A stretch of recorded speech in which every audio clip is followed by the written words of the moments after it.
Welcome back, everyone, to session 9 of Pandemonium. Kick it off with a little bit of a recap. The crew actually just came off probably their biggest adventure to date after kind of rendezvousing with General Thrax, the leader of the 13th Legion. They were keyed into some details of kind of what's going on the northern coast of Eteria. With villages disappearing without a trace, with no signs of struggle, but all of the buildings and much of the materials just kind of remaining, almost as the people just disappeared. With this, the General Thrax and the group came up with a little bit of a plan. He thought he was being spied upon, and that's why none of the villages he sent his men to under cover or under his banner were attacked. So he decided to see if the group would be willing to play the bad guys and escape from his men's custody, and then go investigate these villages and see if that subterfuge will allow them to uncover what was taking place. And it worked. They made their way to Otavia, one of the villages along the northern coast, and saw that a couple of big things were happening. There were a lot of these weird bugs kind of swarming around and fog rolling in. And shortly after they arrived, the fog intensified. The bugs let off a drone that seemed to freeze most normal people in place. And even for the party, it made it a little bit harder for them to move and get around. But with that, the group was able to find that the Arisen, a group of undead hailing from the wastelands of Ada, which used to be a former dwarven kingdom, had been utilizing these bugs, this fog, and teleportation magic to teleport into these towns, disable the people, and round them up and taking them back to their stronghold. With this, the group was able to capture Grayson and learn a little bit more about these Arisen. Learned they're the ones in Eteria were led by a man named Zarin, as well as serving the Endless, kind of mysterious figure that was the first to be reborn on the Eteria, the shores of Ada. With that, too, the group reached out to their contact Velnu and gave him a little bit of an update. Their partner Velnu, we'll say, and Velnu offered if they could bring him whatever was disabling these villagers and bring him some of the data, kind of what's causing it and way to recreate it. He would bring pretty much give the group 150 gold, just as a reward on that side. But with that, the group was able to kind of jury rig up the blood crystal they took from Grayson and use it to find this stronghold that the Arisen had set up on the shores of Eteria. With that, they countered hordes of undead, fight after fight with the Arisen soldiers, and eventually cut their way through.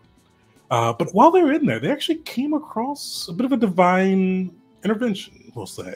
The goddess Paua, the goddess of fate and dreams, made herself known to the group, even summoning and then banishing Belric from his boat to his boat to the Docent Federation to see his family. But Paua gave the group two gifts. The first was a gift of power. With the Arisen, and they were some of the people they had captured in their prison. They were utilizing these crystals to suck out their souls and turn them into fathomless. And gathering their souls in the machine, Paua cleansed the souls, sent the people's their spirits to the afterlife, but kept the power and gave each of the party their own soul seed, giving them the power of a relic.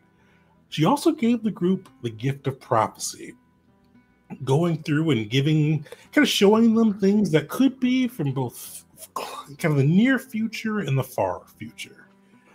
Before departing, afterwards, the group came across their new follower within the Gavel's organization, Ostin, a mage from as he said, classically trained by the University of Heka, as well as they came across I don't think he gave you his name, but the leader of the Reclaimers, who they learned from Ostin had tried to teleport away from his base as it was being attacked by the 13th Legion.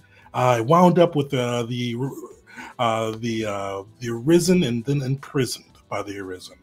who tried to initially play dumb and play the fool, but eventually they learned and kind of got a little bit of information for him before threatening him and continuing along the path to their confrontation with Zeren.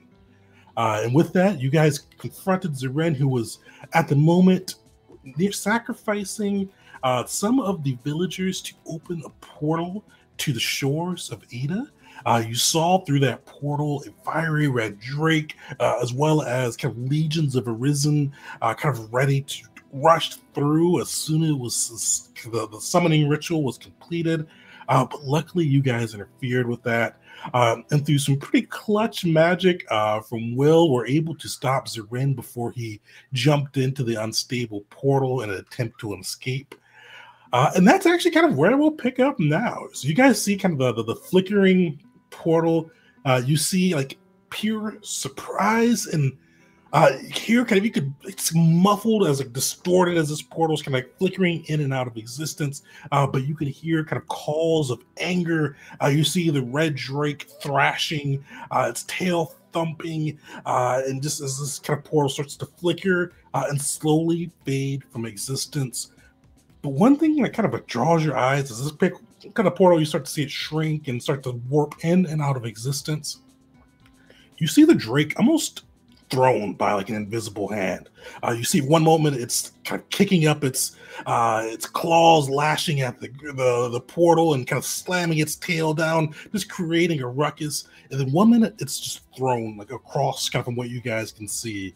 And then you see like this almost nightmarish face and then person kind of come into view.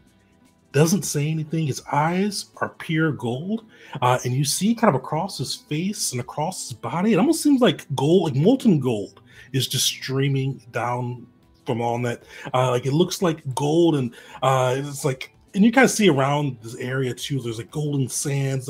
You all would know from the lore of Ada. I think somebody did a recall knowledge check last time that when the explosion took place from this unholy battle between the demons, the hands of Thana, as well as the servants of Issei, created this pretty much gold coating that just coated most of Ada.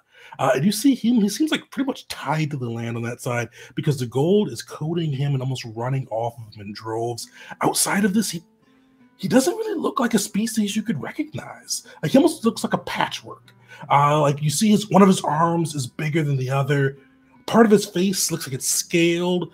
He has the ears of an elf, the height of an orc. It just doesn't all fit together. Almost like he's been patchworked in.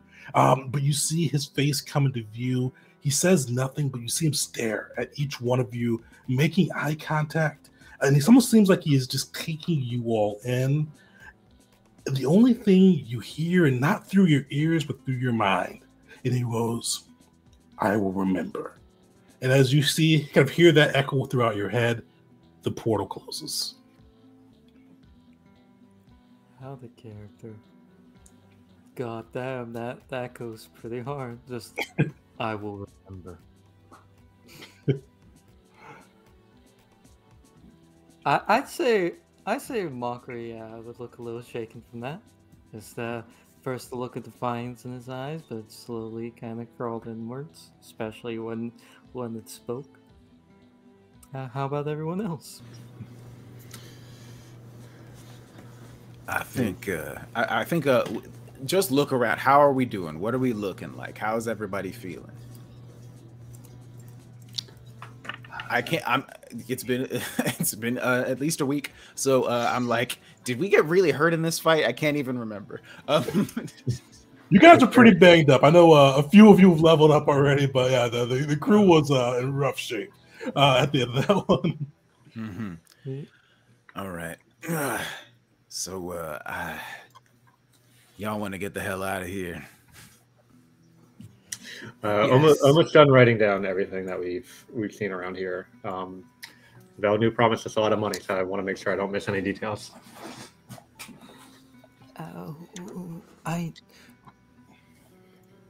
go ahead. I have a bit more speed on me. I'd like to make sure that none of those villagers we saved have run out into basically what our friends did. Ishnet and Elisa, the zombies, just to make sure they're all right. I want to get out of here. Right. As Will like sort of like turns to like also probably get out of here, just so he sort of just like suddenly stops and like turns towards the rest of the group, and his eyes have that golden glow again for no reason. It's unusual that it's happening right now, because usually it only happens in moments of extreme peril. But he just kind of looks at all of you with an almost like approving look and just says, "You have all done well. Perhaps you are more deserving of my blessings." And then he sort of shakes his head a little bit and just continues walking as if nothing happened, and doesn't even seem to realize that he has done that. That means that I have changed my class, y'all.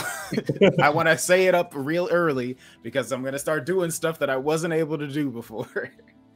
I have swapped my primary class in my archetype, so now I am a sorcerer with the psychic archetype instead of the other way around. So now I have more divine magic stuff. So don't at me. Not that you could at me, but don't do it anyway.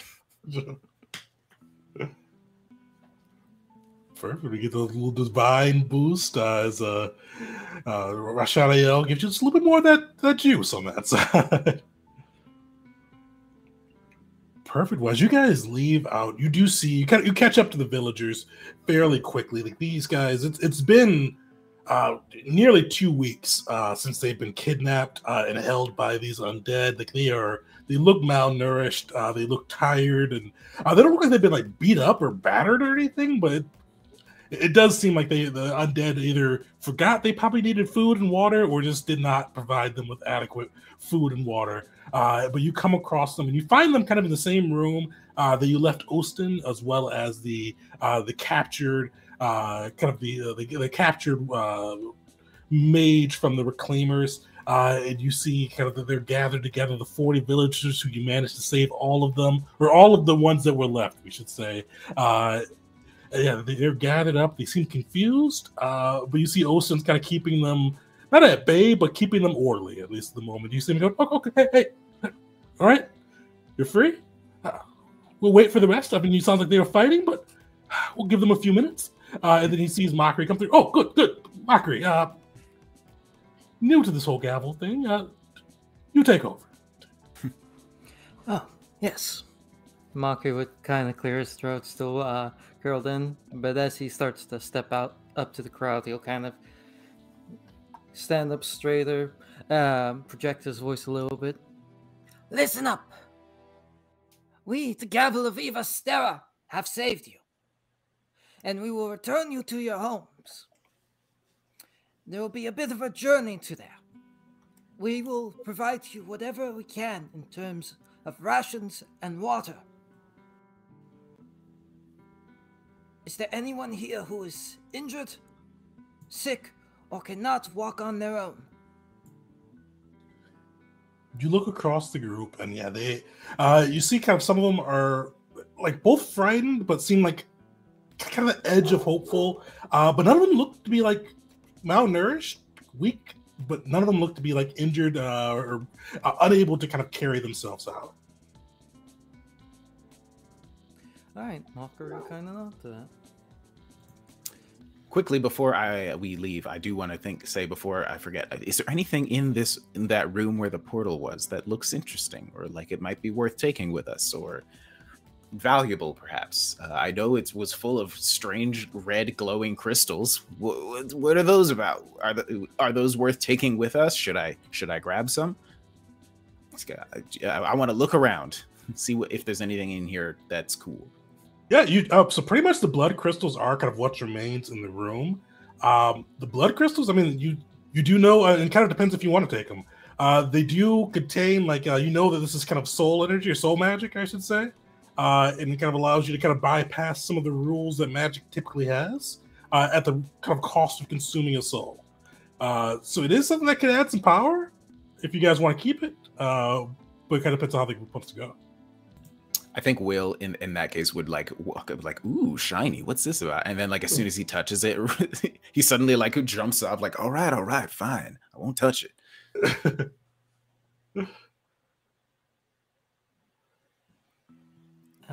What's there? You muted. I'll grab a small handheld size piece of the crystal to take with me. So you gotta break it off a little piece? Yeah. Okay. Give me will be a good one for this. Give me your choice of occultism or we'll say thievery. See kind of how well you can either follow the ley lines within the crystal to break it off, or how skillful your hand is to break it off without damaging the product. If I use my Shadow Smith to conjure up a small chisel, will that help with the roll at all? So that I can get a good break in? I mean, I guess I'm trying to figure out where to break, so I'll go ahead and roll. Definitely, yeah. Great flavor, but yeah, I wouldn't add a circumstance bonus. Hey. Solid. Yeah, you're able to go through and just kind of find like with your shadow chisel, kind of find like the best spot to kind of break that through. And yeah, you're able to kind of get a little piece of the crystal. And you do kind of feel it pulse in your hand, and you do feel some kind of lingering. It doesn't seem like it contains like the vast majority of the souls that are gathered in there, but it does contain some of that soul power within. Yeah, I was just kind of muttering to myself. I wonder how much Svelnia will pay me for this.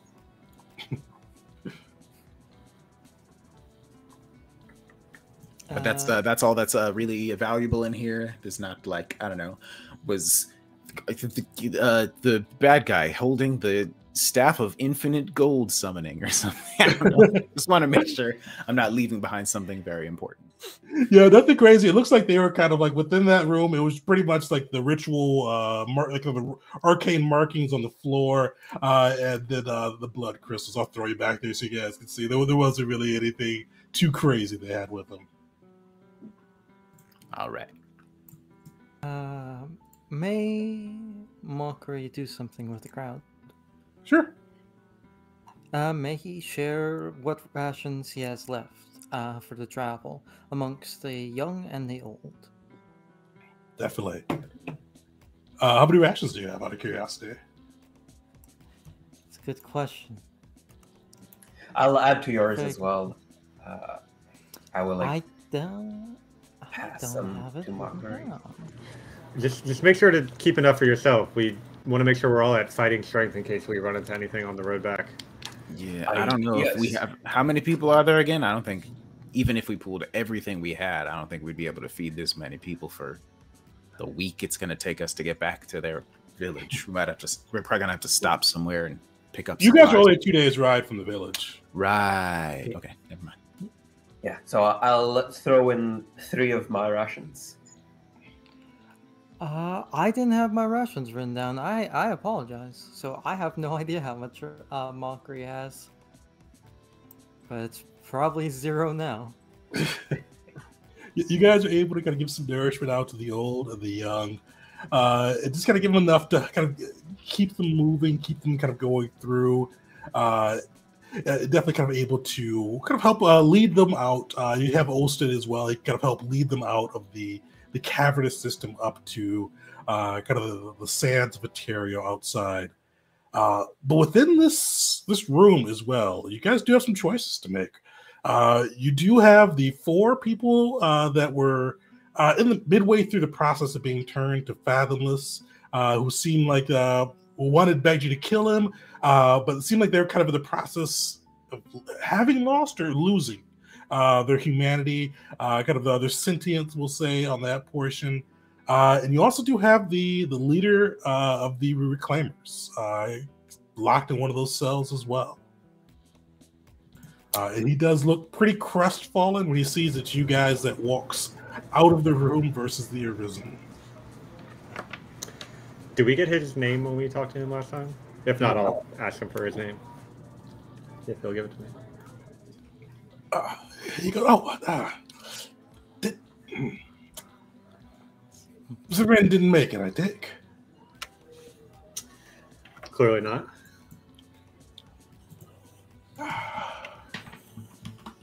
Not my day. Well, can call me Vase. I'm sure we can come to a deal if we try hard enough. Well, you know what Thrax did with your people. We're working on trying to get our reputation with him as strong as possible, so handing you over to him seemed like a pretty wise idea on our part. Do you have any counteroffers? Yeah. Not so good for me keeping my head. But would you like to know how to make Fathomless? I can teach you how to make the Fathomless. You can have your own army. What else could I give you? I could. We did have some gold stored at our base. I could lead you to where that is, or tell you where it is. Well, I believe that your lair, whatever you want to call it, has already been conquered by people who would have emptied it out by now. So don't think you're going to have much in the way of that. I think what we really want is to take you with us and perhaps turn you over to a certain general. I could tell you about the person who told us to come here. I need your assurances, though, that you let me go.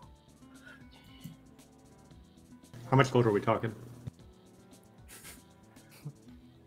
We had quite a bit of. We've been robbing. We'd been not robbing. We came across some gold during our operations. We were nearly at 500,000.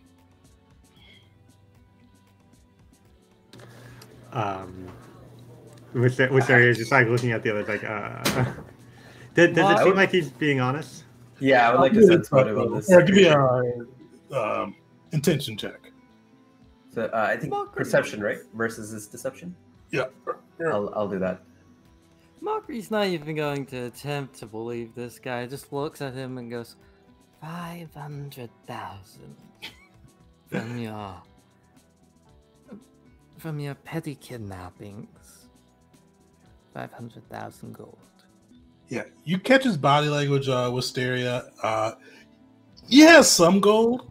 You can definitely kind of see like a little bit of stutter when he said like the 500 and then changes to 500,000.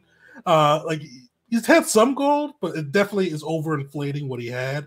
But you did kind of catch the whiff of honesty about there being somebody that told him to come to Ateria.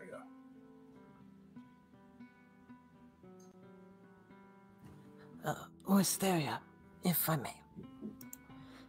He seems like a bit of a snake. Perhaps he is really more so for his own sake if we give him to General Thrax and give Thrax our recommendation. This individual might be able to sell out far more of his ilk to Thrax than he would be to us. I gesture to Mockery's tail and say, well, snakes can be useful, but this one's use seems to be declining rapidly the more he talks to us. Yes, I'm leaning more and more to what you've proposed. And Mockery will just kind of look at his tail and goes, I do like snakes. G rolls his eyes and says, of course you do. And he turns to Vase and says, we can put in a good word for you if you cooperate and tell us who sent you here and why. If you turn me over to Thrax, that barbarian will take my head. Now, he doesn't listen to reason. He's just all blah, blah, blah. But my men are dead. My gold seized. I mean, I'm not much of a threat now. I'm sure if I give you this information, teach you how to make Fathomless, hey, I feel that's a fair trade. I go about my merry way. Thrax doesn't even know I'm here. As I mentioned this last session, but he is holding. He is wounded. It looks like he was bleeding. He goes. He took a piece of me, but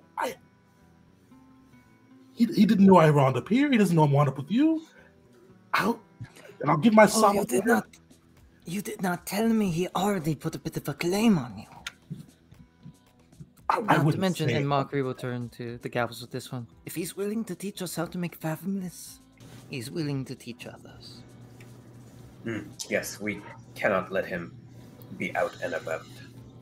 Wisteria is going to take a different approach to that comment and pull out Velnu's message board and send a message to Velnu saying, "We have one of the reclaimed who knows how to create Fathomless. Would this knowledge be valuable to you?" You get a response? Very. If you could acquire this, there'll be a handsome sum of gold as a reward. In addition, if you could bring me the secrets of how they paralyze these people. And that's like one message a day I get with that, right? Okay. Yeah, I mean, I have a list of things to send to him, but this was kind of urgent, so I'll save the rest of that for later. Yeah, I mean, I'll out of earshot of Vase, I'll say to the others, well, Velnu's certainly I trust more than this fella and has offered us a similar reward. No. This is power. This is power of the wrong kind, and given to an amoral person, sufficiently amoral person, it will find itself in the wrong hands. What kind of power isn't the wrong kind? This power is tinged. Like fire is powerful, but fire itself is he gulps a couple of times. It's not the power that is necessarily used for bad things, but when you have a power that can only take life away and not give life back, that changes things. We have to be even more careful with who we can trust to handle this power. He's looking around at the other. Am I the only one who thinks like this? No, absolutely. No, this magic is blasphemous, and that is a rarity to come from me of all people. It is to do with the soul. It is to do with consuming, purifying, draining. It can never truly give back the soul. It is all about taking life, taking the person, and stripping away everything else, just for power. We cannot let that kind of information spread. And Mulder, I do believe there is a value in knowing that information in order to counter it. This individual, if he is allowed to merely walk about, he will try again. He does not seem like the kind of ilk who would be satisfied with living the commoner's life.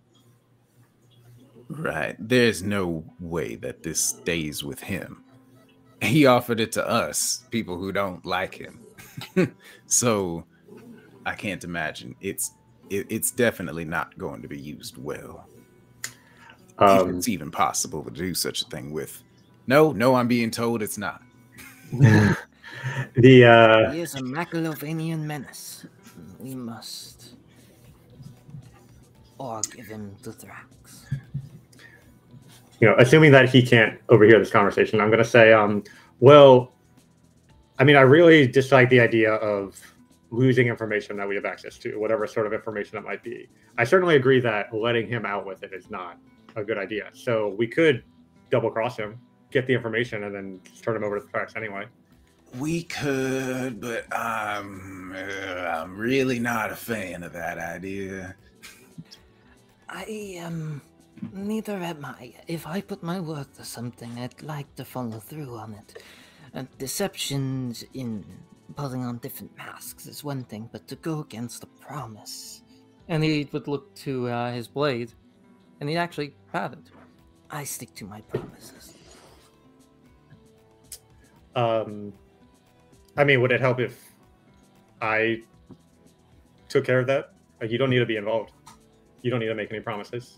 I've done this plenty of times before. Perhaps. Right, but we know. Yes. Possible. Okay, here's what I propose. The rest of you leave, and you don't have to know anything. I'll do my best to trick him, and if it fails, I'll just kill him. And That is I promise he will not leave this place alive. okay. I think here's what I think. I think that over the upcoming days, all of us should sit down and draft a constitution for this organization that we are part of, to make sure where we want plausible deniability and where we think that we do not want it. Because in some cases, I agree that it is useful, but in this case, let's just not. We will take him to Thrax. Yes, I personally believe Thrax has gotten a cut on him. This was the leader of the Reclaimers, or at least the sect. We bring him to him. You really got yourself surrounded by a bunch of god botherers, didn't you, Wisteria? I mean, they're useful. What can I say? But she kind of thinks about it for a minute and says, yeah, I mean, anything else we try is risking our reputation with Thrax, which is more important than anything that Vase can offer. So with that in mind, I think we stick to our current plan and hand him over to Thrax to do with that he sees fit.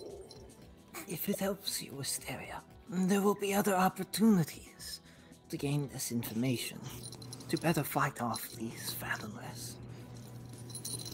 I doubt we are done with this endless. And maybe Thrax will want to do some interrogations before beheading him, and we'll get the information that way. But Could be. again, it's not. I'm not. This information isn't super valuable. It's just I don't have a lot of ideals, but having knowledge become more public is probably one of them. I understand.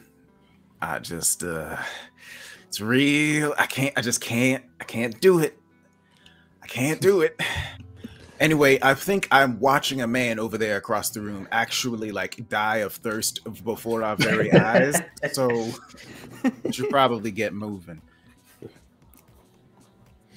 Perfect. Oh, you guys are able to get mobilized. I think one of you guys bought manacles before, so you're definitely able to restrain Vase, and he kind of grumble. He can switch between grumbling and just offering ludicrous things, like the Secret of Youth, like just random things he can't produce as you guys drag him away.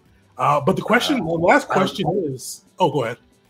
Yeah, I think referring to the last question, I go to each of the half-transformed, and I ask them first, like, what do you wish? If you wish to die, we can grant you a merciful death. If you wish to find a way in this world where you can find a place and be useful and find a purpose, I can try and get you there. As you look out at the four kind of turning people, the one that asked for death just pleads again, kill me. Two of them like kind of struggle through their breath to say, help us, we can be saved. One of them, though, just thrashes at the gate. Lovely. This is grim work. Mockery will hand Jeet his greatsword.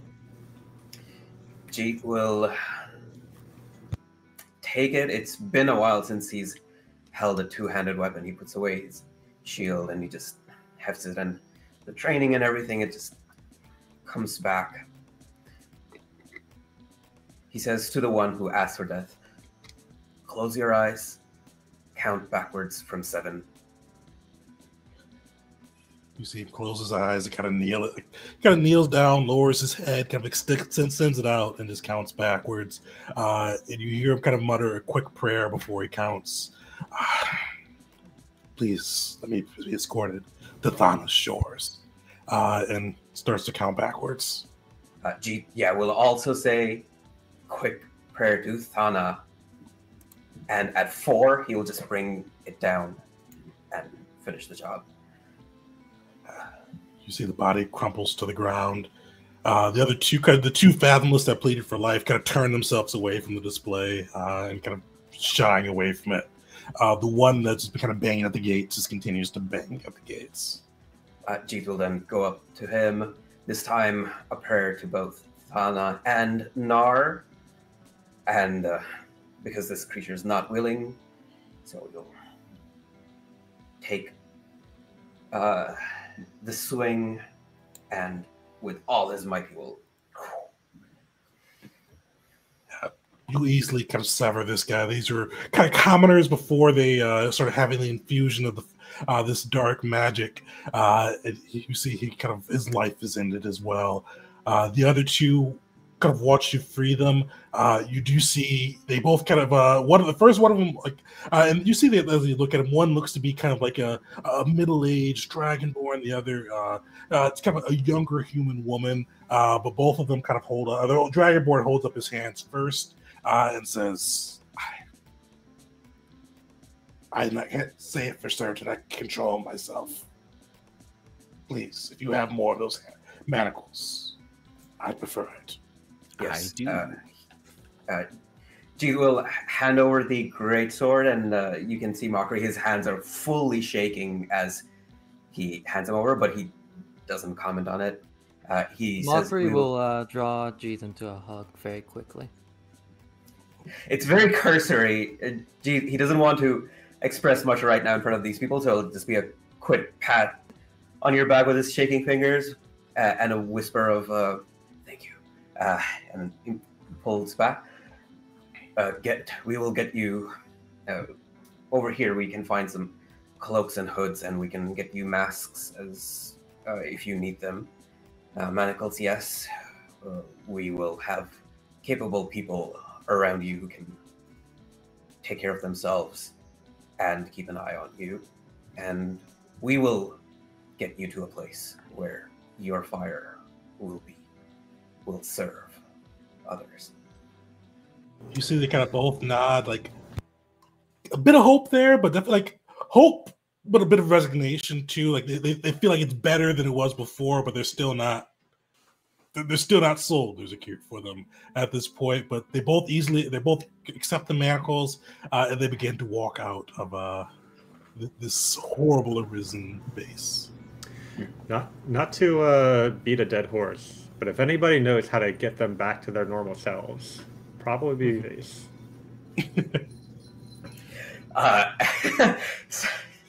Uncharacteristically, Jeep tries an underhanded comment. He says, perhaps, but if anyone over here could figure out a way to reverse this process without already knowing it, I think it would have to be Wisteria.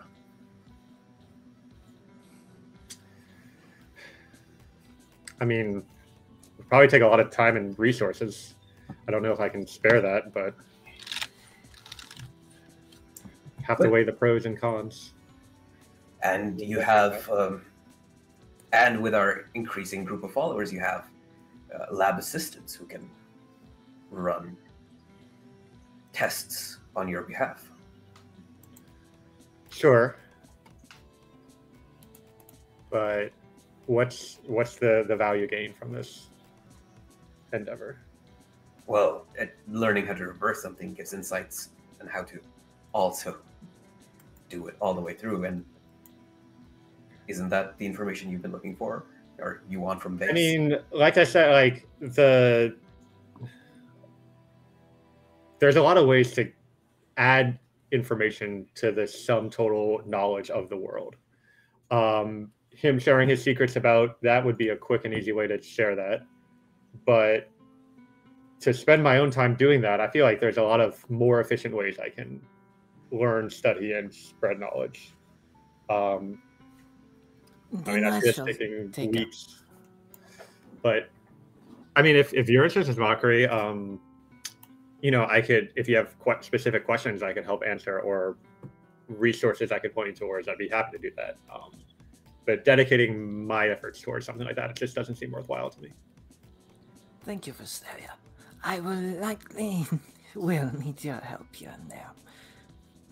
I'll do my best to aid these half-families, and at the very least, I'll give them ease and comfort, and the possibility for a future.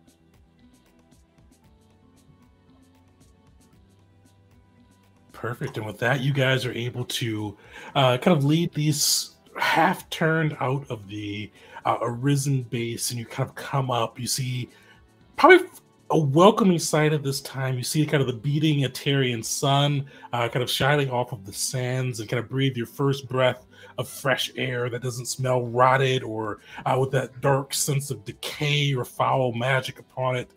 You guys have not just this, you've taken down the Arisen base and helped these people to escape. The next few days... Oh, go ahead. One thing before we head out, I want to head over to the one like tower by the entrance that had the same effect as the insects, and try to see if there's maybe a piece of it that I could take, or even just like runes carved onto it I could copy down, or something that...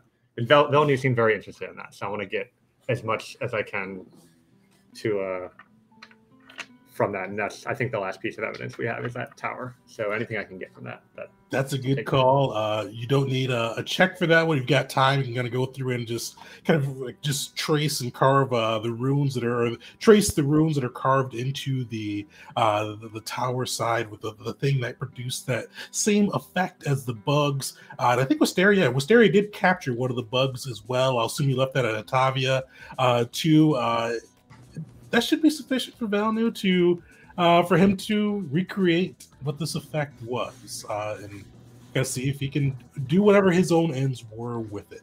Yeah, you gather that information. It doesn't take too long, especially kind of as probably the rest of the group and your three followers now. You see kind of Ostin joining Elisa and Beshnet, and kind of getting the people organized, giving some of the elderly or the weak, or I should say, Beshnet gives up his horse to one of the elderly and weaker the people, and you kind of get kind of the people organized and ready to begin marching. But after that, yeah, you guys, it's a little bit of a rough march. Not a lot of rations, not a lot of water. But eventually, after about 2.5, 3 days, you guys are able to make it back to the village of Atavia. And you see kind of like smoke coming from some of the chimneys of the houses. You see people, one of the younger villagers kind of sees you guys approaching, and you see this young little kobold go, oh, they're back, and start rushing through the town, just yelling, they're back.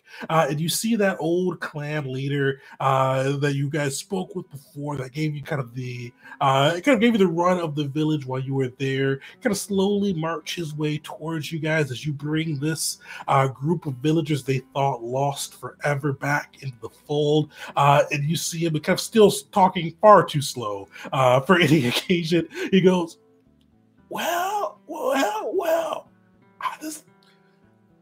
this lifts my heart. I truly thought, my deepest fears, I didn't think I would see you all again, and not just the villagers, you who grew up with me in Atavia. I didn't think I'd see you lot again. You all have done what I didn't think was possible. And you see him kind of give, like, even with his like creaking back, older frame, he gives a very low bow, and he goes, Gavels, hold on. Gavels of Vivacera, we thank you. We are indebted to you. Just doing what we came here for. And Will would return the bow. With that too, you kind of see like it is a joyous celebration. You see the people that were kind of still in the village go through, like they start like cooking, they bring in food, bringing water, kind of getting these people settled. Even for you guys, like they are just passing out drinks, food, the works. It's a small fishing village, but they are rolling out the red carpet. Mockery, you do actually, I should have mentioned this before, but you do notice one of the people you saved was the fish, or the the man that was selling the fish the day you came into town with kind of the clams, the oysters, and all of that. And you do see kind of working. He kind of gets back as he gets some water and some food into him, gets back into with his people, and they start to kind of make like a little bit of a seafood feast for the party. Just kind of. It's a meager feast, but still a good kind of hearty food as they kind of celebrate you all returning and you all bringing their people back while the village is still drastically hurt. It's lost about half its population. You all saved the first 50 and you all brought another half of the people back. And you see just kind of that joy, that sense of celebration, and kind of a new sense of hope emerged within them as they kind of take the chance to celebrate with the gavels. Nice. Jesus striking up his most like noble demeanor with his new armor and shield. I mean, he doesn't hold a shield, but he's gracious and he tries to just present himself as much as he's seen the clan leaders the way that they presented themselves. So he is happy and accepting all of the honors and gracious, trying to be gracious about it, trying to play that role. Perfect. And you guys are getting swarmed too. You've got people kind of just coming up, like especially after the people that you saved, like initially were like shell shocked and just like hungry and tired.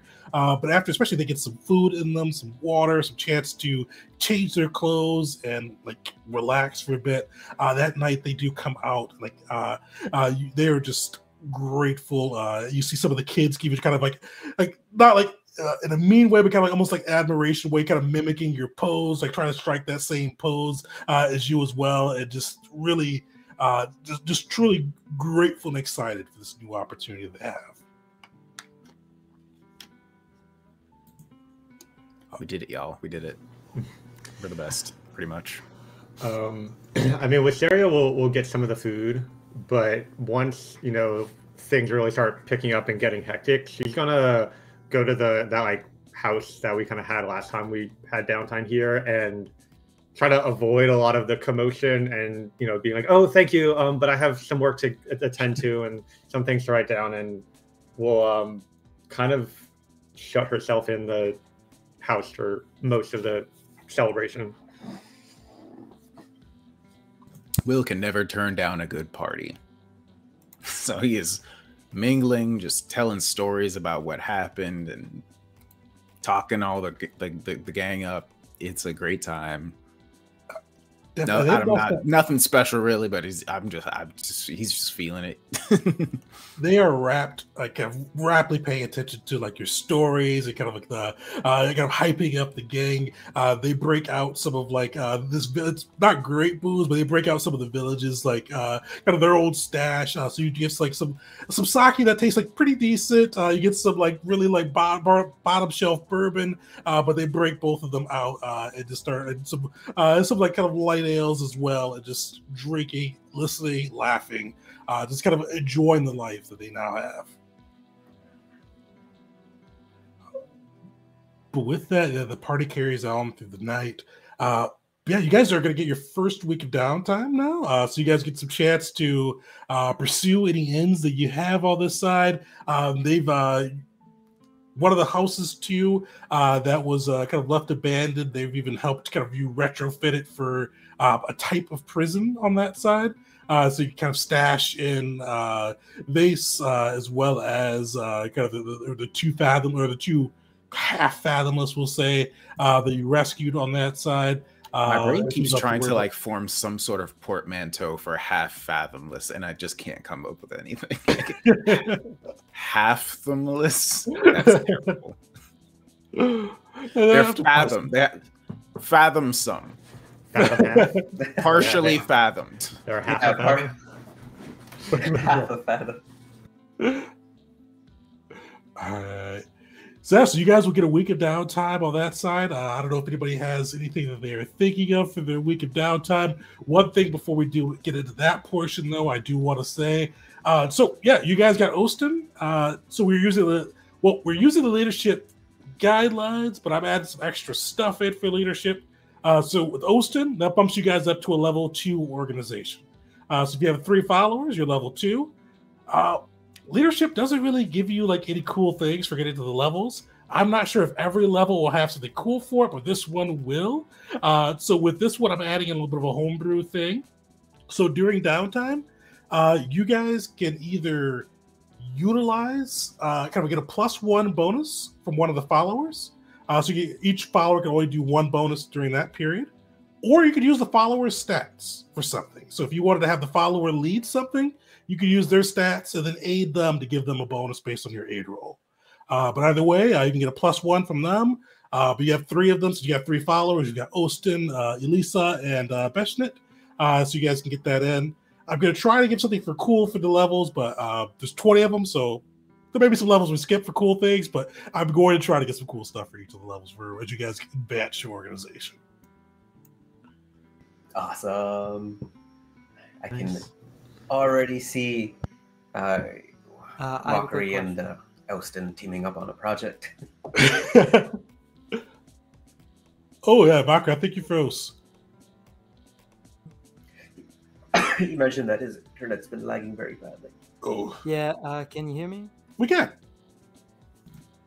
I heard that. You're still frozen, but I see you now. You are moving once again. Oh. Sort of. Maybe not. Am I up to date at the moment? Can you guys hear him? No. Yeah, I can hear him. Right I can hear him. Well, I'm gonna leave and rejoin.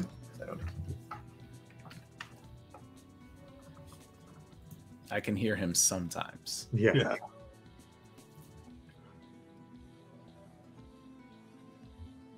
Sweet. Yeah, so Mockery, try restarting. But Will, Wisteria, do you guys have anything immediately that strikes out at you for your downtime in the village of Batavia? Well, if you want, we can go through the things that I'm going to be sending Velnu over the next couple of days, because I have a lot of that. And that won't take a lot of time of each day, but I need an extended amount of time to do it since it's once a day. Definitely. So what do you think of sending them? So first off, I'll tell him that the villagers were being captured by Arisen using strange bugs to stun them. They're working on a ritual to create a portal to Ada, but we stopped that ritual and prevented the Arisen from coming through. And I have a lot more. Now? Yeah, we can hear you. Thank goodness. I've for the last 8 minutes, I've not heard any of it, save for that little bit at the end there. So, quick summary of what happens. Oh, no worries. You guys just made it back to the village, a little bit of celebration, so nothing too crazy. Got it. I'll double check it on the bot. Okay, cool. But yeah, so I'll send that in like my first message to Velnu, and then see if he asks for anything specific back, or I'll continue on with other information on like the next day. Yeah, he'll basically just be interesting. It kind of just reiterate that he wants information on how they've done that. Yeah. Okay. So I'll mention that I have a dead bug in a jar and a copy of some etchings related to the tower that was doing a similar effect. And let's see. And then just over the next couple of days, I'll mention that Thrax seems to have eliminated the Reclaimers in Eteria. We met with their former leader, who will be turning into Thrax. And I'll tell him that this individual has well, I mean, I'm already told him that we potentially have information about how the Fathomless are created, but I'll tell him that we our debts to Thrax are many, so our plan is to turn this individual over to Thrax, but if you can get him from Thrax or get that information out of him some other means, be my guess. But I'm going to leave that up to Velnu. And let's see. I will tell him that the University of Heka has noticed some disruptions in the flow of mortal magic, and they're sending representatives across Khazia to investigate the mystery. I will tell him that Paula appeared to us and shared some visions of the future as well as some gifts. I won't go into detail on any of those things unless he specifically asked for something like that.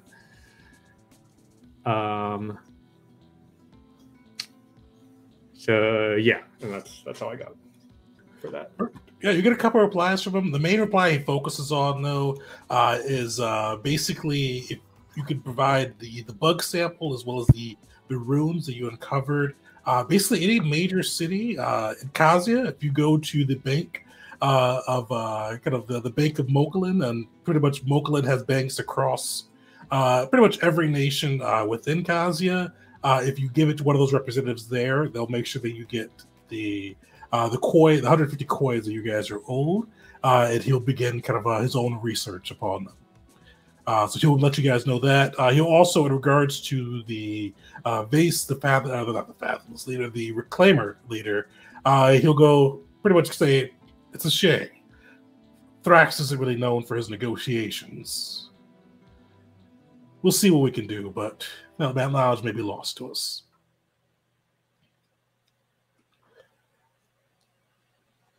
Oh, you're muted. I'll respond to that with like, I agree. I was quite curious about what sort of information he could share, but this opportunity was courtesy of the gavel, and I am not alone in this organization, so I have to respect the wishes of others when it is beneficial to me. When it is beneficial to me. Perfect. Well, yeah, he gives you that basically. So if you guys next time you go to a major city, and a major city is pretty much anyone that's on the map, you guys will get a chance to turn that in and get your 150 gold coins on that side. So keep that in mind next time you go to a major city. With that as well, you guys do before I check into what you guys do for your downtime rolls. Give you a second to think about that as well. I should have mentioned this earlier, but you do learn some pieces of information. Ostin shares what Wisteria mentioned, that he's a classically trained mage from the University of Heka, and he's a pretty charming fellow. Like he says he's classically trained, but he doesn't seem like he's all book knowledge. You definitely kind of get more of a sorcerer's flair from him than like a wizard. And he kind of goes into his adventures and kind of what brought him there. He gave you a little bit of a peek last time, but basically he's been, the University of Heka is sending out mages to find out what the disruptions of magic are. And he wondered if the undead may have been the ones causing it. So he decided to come to Eteria and try his lot at that, and then kind of captured by the Arisen. This is probably his first really big question for you guys, because he pledged his loyalty, blood oath, all of that. But he'll look at you guys and go, oh, well, I'm a gavel now. Gavel of Sarah, I believe it is. What do we do? What do we do? We bring order, and right now, we are on the quest to return the Eterian Emperor. Okay.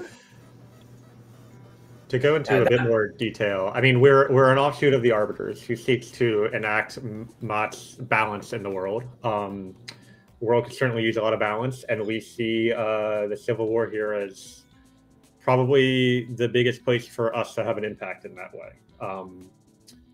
So, whatever we can do to increase our capabilities and effectiveness at achieving balance while also achieving it, probably something along those lines.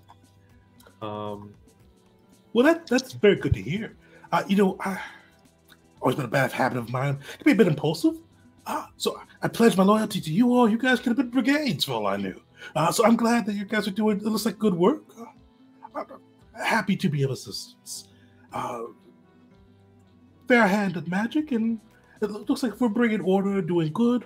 If I can continue my research on the side, I'd love to be of use to you all. And he gives kind of a theatrical bow. Pleasure to have you. Especially if your research can help out two of our other, well, maybe not our, but two people that we now have in tow. I have to admit, I was very curious about that. The process, I was very new to it, but slowly was happening to me as well. I'd be more than willing to give a hand to see how it was reversed. Luckily, I feel fine. I think I completely avoided that unfortunate fate, we'll say. But it could have been me, and that's a shame.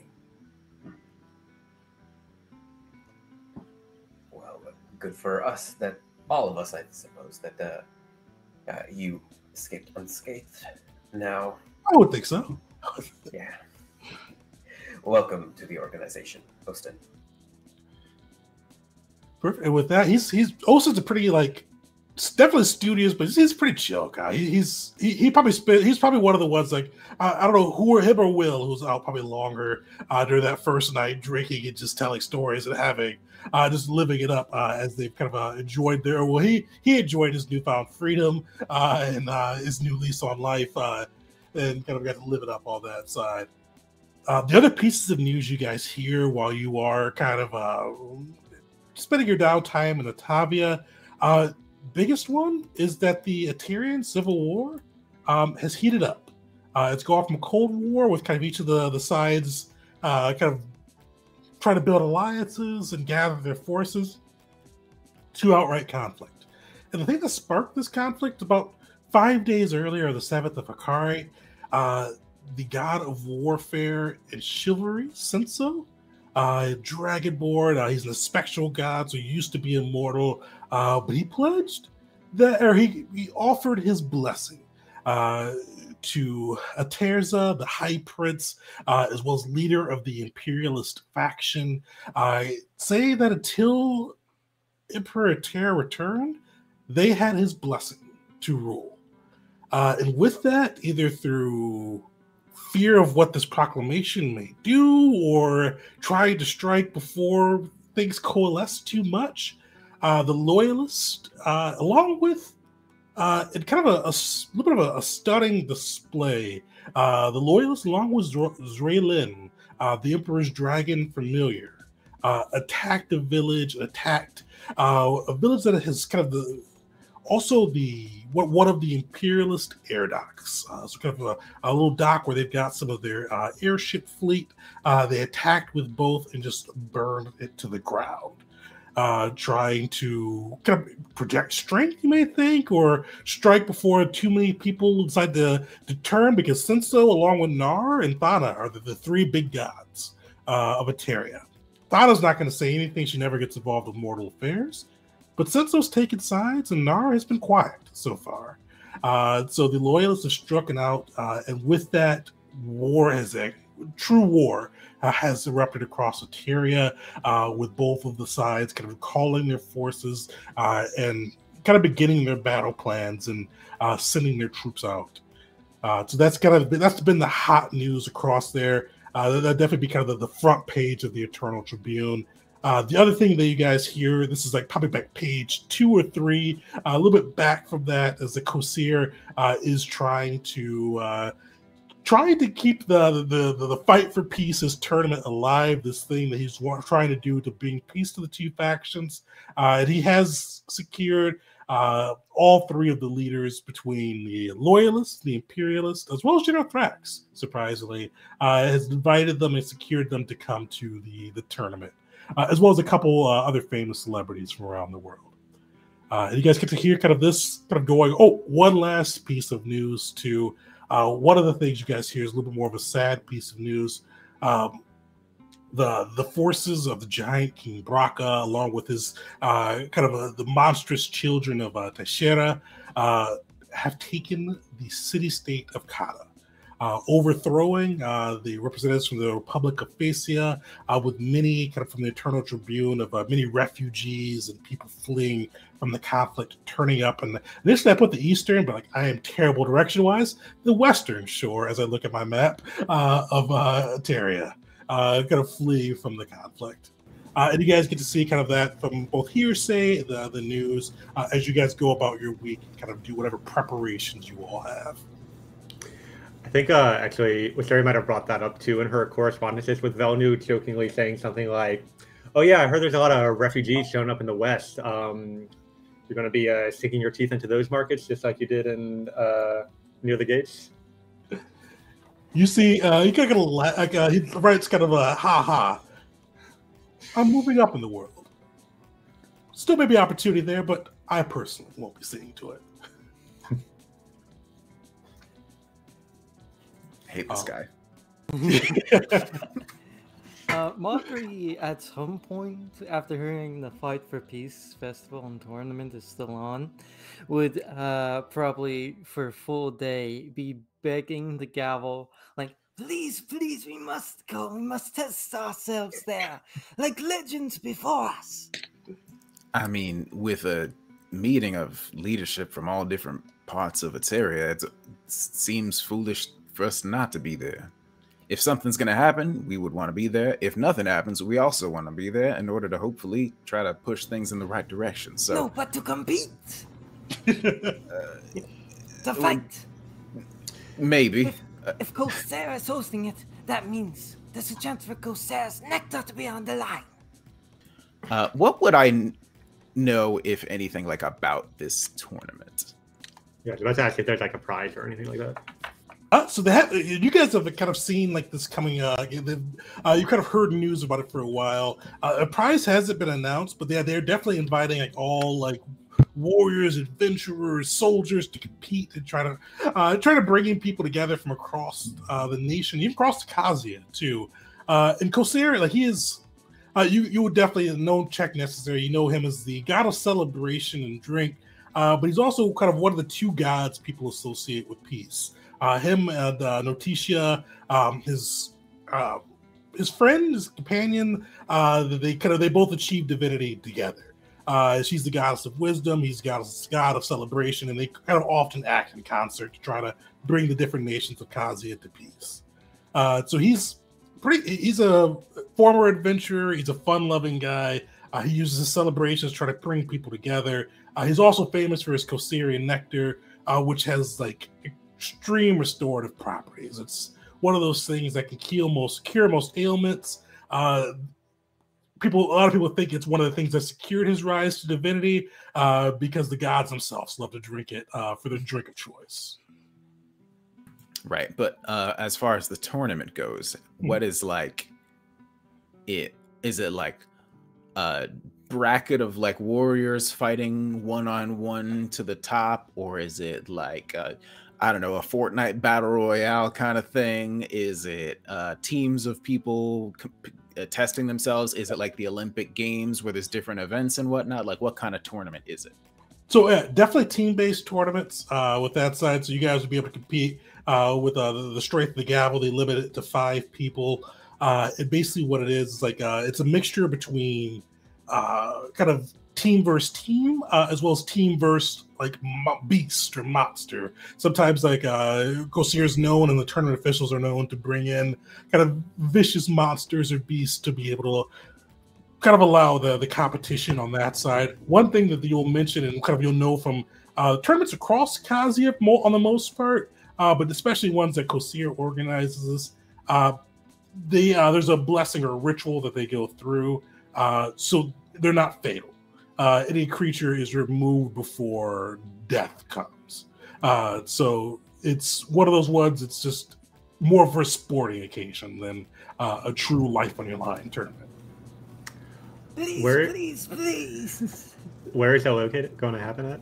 Do we know? He is holding, like, basically, it's kind of happening in the middle of nowhere for Eteria. So it's going to be happening kind of right over here. He didn't want it to be, unfortunately, it's close to Soda, but he wanted to kind of be away from as much of kind of everybody as he could. He's building his own arena. He's a god, so he's going to make some stuff and have people come and try to be away from the conflicts, away from their bases and all of that. If we go there with the acknowledgement of Thrax that we are a valuable group to Eteria, we are heroes of Eteria, we might even be able to, in good honor, challenge and perhaps even show up Squad 7. You believe Moloch and his crew, his squad, will also be fighting there? if power is gathering at this, if political power is gathering at the celebration, then yes, they flock to political power like moths to the flame. We must go! We must! All right, all right. I am eager to actually meet these folks. I've heard so much about them. I said if Thrax is able to vouch for us and get us there in good standing, I will not go there if they will see us as deserters or traitors. That reminds me, I still need to do my duel of Thrax once we meet. I will say I've been convinced. I'm officially penciling it into our agenda. Mockery is happy. All right, sure thing. I suppose that's where we're heading next. And who knows, maybe we find the Emperor laying in a ditch somewhere on the way there. Please do not speak about our gracious and most powerful Emperor laying in a ditch. I meant sort of just relaxing, you know what I mean? He's just smoking a pipe, taking some time off. Imagine being an emperor for thousands of years and being in charge of things. Might need a little bit of a vacation. Jesus has restrained himself from these blasphemous talks of the Emperor having to take a vacation. Come on. Well, to be fair, Tomek, the Lord of Hell, he does party quite a bit. So, emperors from time to time, I doubt he'll be lying in a ditch taking a vacation. But maybe the celebrations may draw his eye. Perhaps he'll be looking upon us, wherever he may be. You see Elisa is just glaring between Mockery and Will, like just kind of just like left to right, and Besh is just going, heroes, blasphemers, heroes, blasphemers, heroes, blasphemers. One hand or the other. Gotta keep that balance. Arbiters till the end. But with that, you guys are able to begin your first week of downtime, or your week of downtime, I should say. So yes, what's everybody thinking? So kind of similar. You can use. I have a question. Oh, sorry. Go ahead.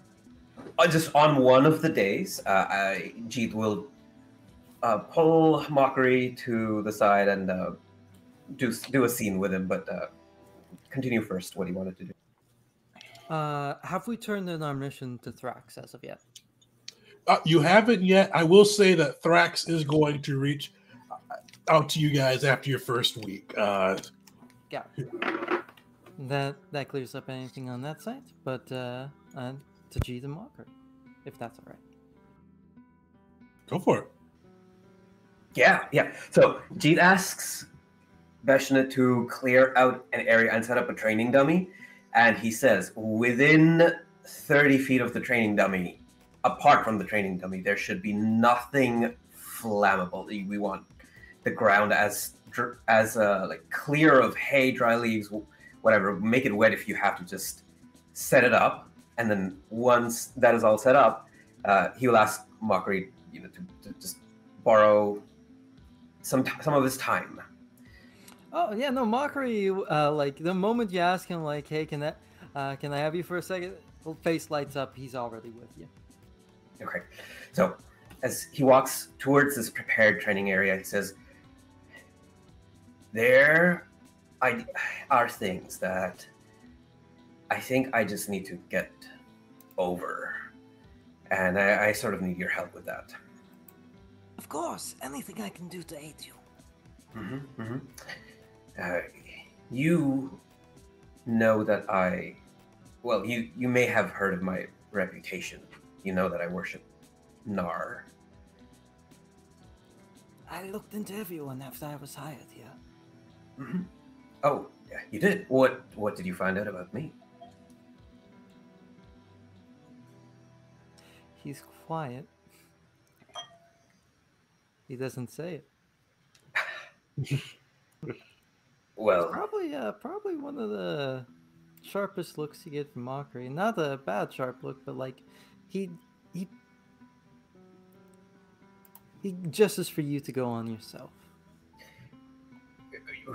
When we fought that massive horde, and as horrible as that was, afterwards, he's looking at the ground now as he's talking.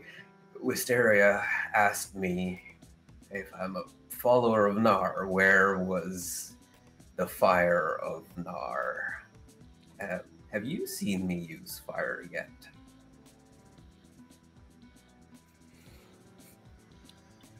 I have seen a great much of divinity come from you. I've seen you imbue fire into others. I've seen multicolored flames, but not fire. Do you think, as we seek to forward our goals, that fire in its most destructive form, its scarring, searing flames, do you think that could be helpful?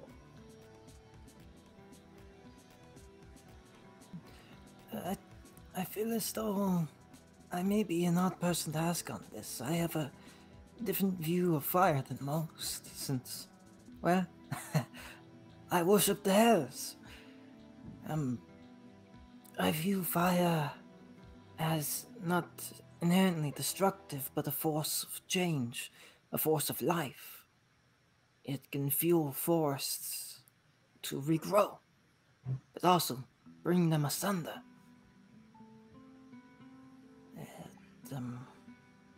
I've seen you use it to heal. I have, yes. That is what I've been trying to do, is use my powers, my abilities to heal, to help, to help my allies. But until that moment when I killed those half transformed and the one fully transformed, I hadn't used all of my training or my might to strike that kind of blow. And I don't think I did anything wrong. And he looks at you as if you would challenge him on that. No, you provided them mercy, as any healer would, as any good doctor. Okay, so there may come a time, and now he's like near the training dummy, shaking a little bit, when even fire could be useful, when holding back on my gifts doesn't really help, even if it hurts people and it scars them and it is destructive. And he holds the training dummy just for balance. As you can see, he's kind of shivering badly, his eyes closed, just whatever he's thinking right now. A hand from Mockery will land on Jeet's shoulder. Hear me, my friend. You need not be anything else. You need not be anything else than who you are. You do not need to be a destructive force. You need not to burn and maim. You are a life-giving flame, a light in the dark, guiding, flickering flame. Nar would be proud of you. I know I am. You don't need to go down this route. We are here for you. I, the rest of the Gavels, Ateria itself.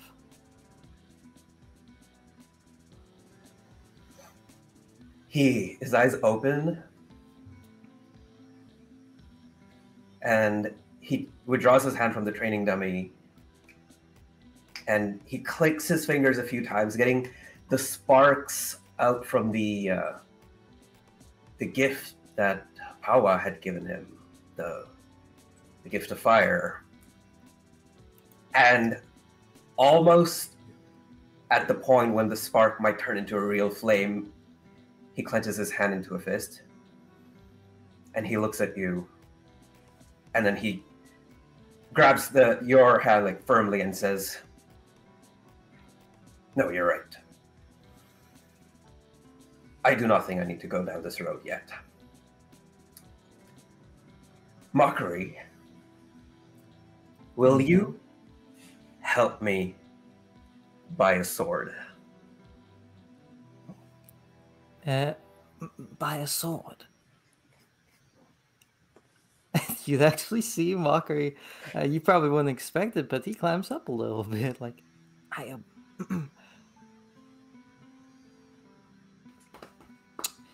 am. I've never been to a blacksmith. Well, That's not entirely true. But I've never technically bought any armor or my sword. So I don't know how it would be a new experience for me. then how about I go buy a sword, and you can tell me if I'm making the right decision, if there is any flaw with the weapon, if something suits me or not. Oh, I already know what weapon would suit you. Yeah? Yes? A hammer.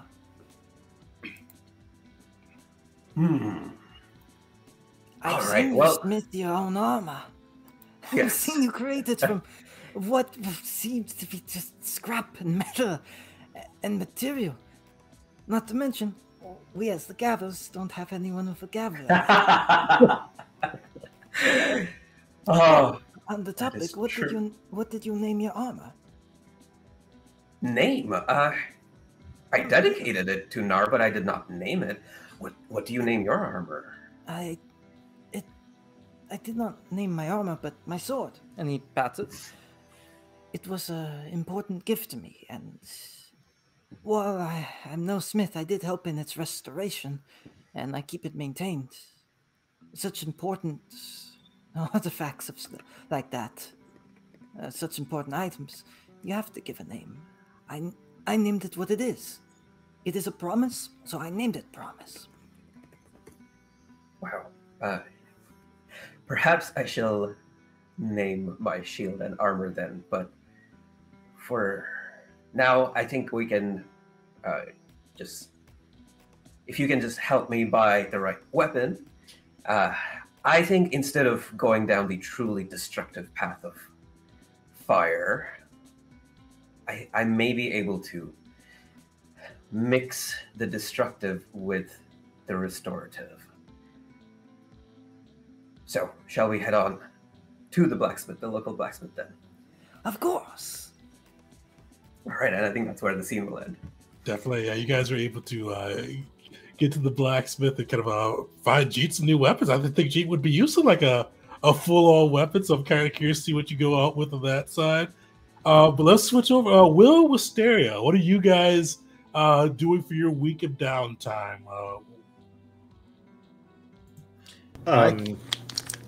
Go ahead. I think Will has been sort of spooked by that vision that he had, and is, I think, going to finally put in some serious effort to try to track down his old friend. I don't know how he would even go about that, other than just like asking around, but he wouldn't have expected her to be anywhere around here. So like, why would anyone hear or know anything about it? Fishing village probably wouldn't really be able to give you any leads on blessing. If you do make it to a larger city, though, you can kind of definitely find some people that may be skilled in the art of divination, or people with intel sources that'd be able to kind of hook you up with some information on that side. Mm-hmm. All right. Well, barring that, I think I might just go recruiting again. Okay. Just because I think that's cool to have. You've got a village of people pretty wrapped into the gavel and you guys' reputation on that side. What type of person is Will looking to kind of bring into the crew? Oh, man, I don't know. Wasn't thinking a specific kind of person. Yeah. Let me think. Perhaps. It would be funny to recruit a recruiter. We are down our ranger, so maybe someone familiar with the natural world, primal magic, things of that sort. Could. What are you talking about, Wisteria? Belric's right here. No, didn't he get sent back? Perfectly. No, he is actually not here. Yeah, you're right. Yeah. I forgot. That's my bad. Yeah, he was summoned through a portal or something. I was just sort of imagining him standing around, just being perfectly silent. Yeah, sure. Why not? Find somebody who knows this area very well, I think would be valuable. Perfect. Or you know what? Actually, I changed my mind. I want somebody, if this is possible. Now, I don't know how possible this is in such a small town like that. But somebody else who knows who's involved or knows about the sort of politics of the land. You know what I mean? Because I feel like Will would want to get involved in that kind of thing, but doesn't know. But he's a foreigner, so it'd be better to have somebody who knows about the local customs and all that kind of thing, so that he could help ingrain himself more into the local upper crust and high society and all that. Definitely. So you could definitely find somebody that kind of knows like the customs and knows some of the political knowledge.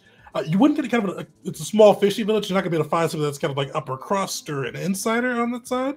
But you could definitely help somebody that could kind of add to Jeet's and Bestness's knowledge, kind of what's wrong with Terry and kind of how best to fit in and how best to kind of rise your star. Sure, that works. Perfect. Hanzo will go about that. Or you know what? Maybe instead of recruiting somebody to do that, maybe just learn some of that stuff himself, rather than like find somebody else who knows a whole lot about it. I think he'd probably just try to learn that information himself instead of trying to, it would involve finding people who know that kind of thing, but rather than try to keep them around afterwards. I think Will just wants to like learn more about this place's, culture and like, what fork do you eat with and stuff like that. I don't know, whatever the etiquette. Yeah, the etiquette and all that kind of stuff that is local specifically to Eteria, because Will is, from that kind of world, but is not a local and doesn't know the special sauce that can help him get around in this place. Perfect. Give me a diplomacy roll as you gather information. Sure, I can do that. I'm quite good at it. And the people here love you, so give yourself a +2 circumstance bonus. Sure. +2 circumstance.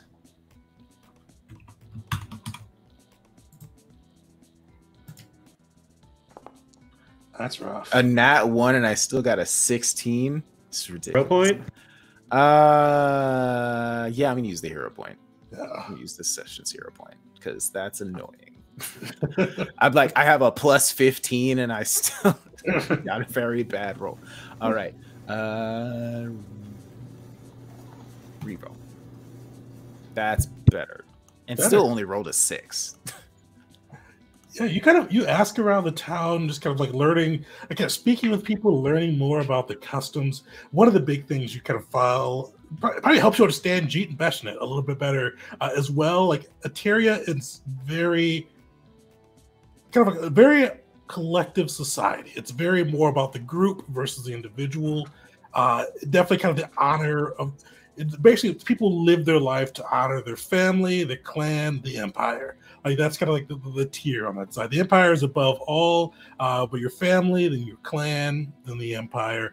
You kind of want to honor them as much as you can and kind of bring that glory, that renown to them, and kind of put yourself in there, but not as the focal point. With that, you kind of feel that Eteria, you kind of get some knowledge about Eterian society. It's very kind of hierarchical in a sense. Like it's definitely kind of those on top lead, and you can kind of you could increase standing within there by being competent, by being honorable, by being kind of modeling the kind of their stoicism a bit. And that's definitely kind of the way that you can kind of rise by kind of earning the respect of the people, and that can definitely kind of help lift your star, kind of help bring you in. But one of the big things with the Tyria kind of compared to like Godinia or even Lumox, where you're from, the six, I always forget to say the six great clans control a lot. Usually if you have like with G Abe of Clan Abe, having that last name in there definitely kind of helps elevate your standings, or even sometimes being close to somebody who has that name can help elevate your standings. Neat. I don't know if that will provide me any sort of bonus later, but that's just what I felt like Will would be doing. All right. That's it. I'm better than Will, if you keep in mind. Pun intended. Wisteria, what do you do? So I'm gonna spend pretty much the whole downtime crafting, but I would like to chat with Will for a bit if he's interested. Okay. So Wisteria is just like at some point probably like has Beshnet deliver a message to you saying like, Will, if you have some time this afternoon, I'd like to chat. Meet me at the house we're staying in at this time. And assuming he shows up, you kind of walk inside and she's like setting up two chairs kind of across from each other facing them. And she says, sorry, this has been long overdue. Please take a seat. Sure thing.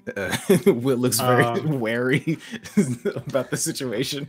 She sits down across from you, crosses her legs, takes out her journal, and waves her hand as shadows form into a pen dripping with ink, and she begins kind of like writes the date and says, okay, yeah, I realized that I skipped a very important part of having a full-fledged organization, and that is interviewing all of our members, just gathering information so that we have all the details necessary for the records and maintaining the gavel. So could you please state your full name? I mean, I'd prefer if you just called me Will. My name is Will of Rashanael. All right. And we haven't nailed down any specifics yet, so I'd like to hear your opinion. But what would you say your role in the gavel is? Well, it seems. Or if you had to give yourself like a title. A title, I never really considered it. Surprise business meeting. Oh, she's coming for the rest of y'all later. I mean, I suppose I have a little bit more experience mingling and recruiting and making myself known to people. It hasn't come up very much recently, but I'm also known to be quite distracting when I need to be. Good at getting people's attention. I don't really know if there's really a name for that kind of position. Somebody who is good at integrating themselves into societies and whatnot. I don't know. That kind of person doesn't usually show up in the heroic tales and whatnot. Usually that kind of person is like a bard or something. She says out loud as she writes down recruiter/publicist. Okay. And you, just to clarify, you are human Azamar ancestry? Correct. I was born to two human people, but I've got angel blood going somewhere back through my lineage. What is the purpose of this? Just so we have complete records. Okay.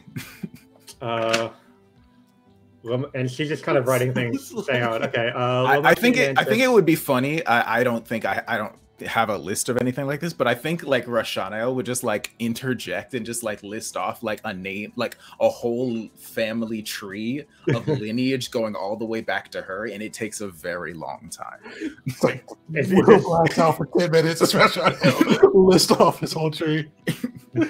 Is Will saying this out loud? Because Wisteria will write down that entire. Yeah, it's Rashanael's voice that just suddenly interjects. It's like, you will know our lineage. It falls back from me going to my first daughter, Rashnakaest, and like just like an insane list, and it goes like angel, person, angel, person, like, and eventually it's all just like humans, but there is a very long like lineage. That just recites, and Will, after she's finished, Will's like, sorry, I think I might have zoned out for a moment there. Don't worry, just a few more basic details before we get into some more interesting questions. More interesting. How old are you? God, that's a good question. I haven't really decided how. I never really decided how old Will is. I think he's probably like a little bit young and impulsive. Like he's gone. I'm gonna say he's 23. We'll say that. Okay, and then for your skill set, I have negotiation, making an impression, consoling, assaulting enemy minds, healing, being friendly, divine intervention. Anything I should add to that list that I'm not aware of currently? No, I think you got pretty much all of that covered. I mean, one more thing. I am trained in the, teachings and practices of the Church of Hikari. So, as far as that might go, got a lot of, what do you call them? Treatises memorized and whatnot. Don't think it's ever going to come up. You never know. So great penmanship too. He sort of like looks pleased with himself with that. I have lore scribing, so I have to bring that up. Thank you. It's I got a lot of practice. So now to get into the meat of things. I've been curious. How connected are you to Codinian nobility?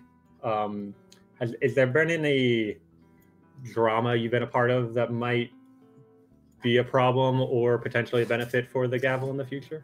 Not that I'm aware of. I kind of just passed through Codinia, so. Or did I write down the wrong place name? No, well, he's from Lumox, but he did pass through Codinia, and he's actually spent a lot of he has spent the last few years in Codinia, but. Okay, no, she would say Codinia. Right. I don't think I think I managed to shake off any sort of real connections that I had, although there might be some. So you did have connections? Well, I did. There was this one time when a man thought I was trying to steal his wife. And okay, I'll need names, their titles. I mean, his name was Baron Malgus. That was write that down. Quite the tale.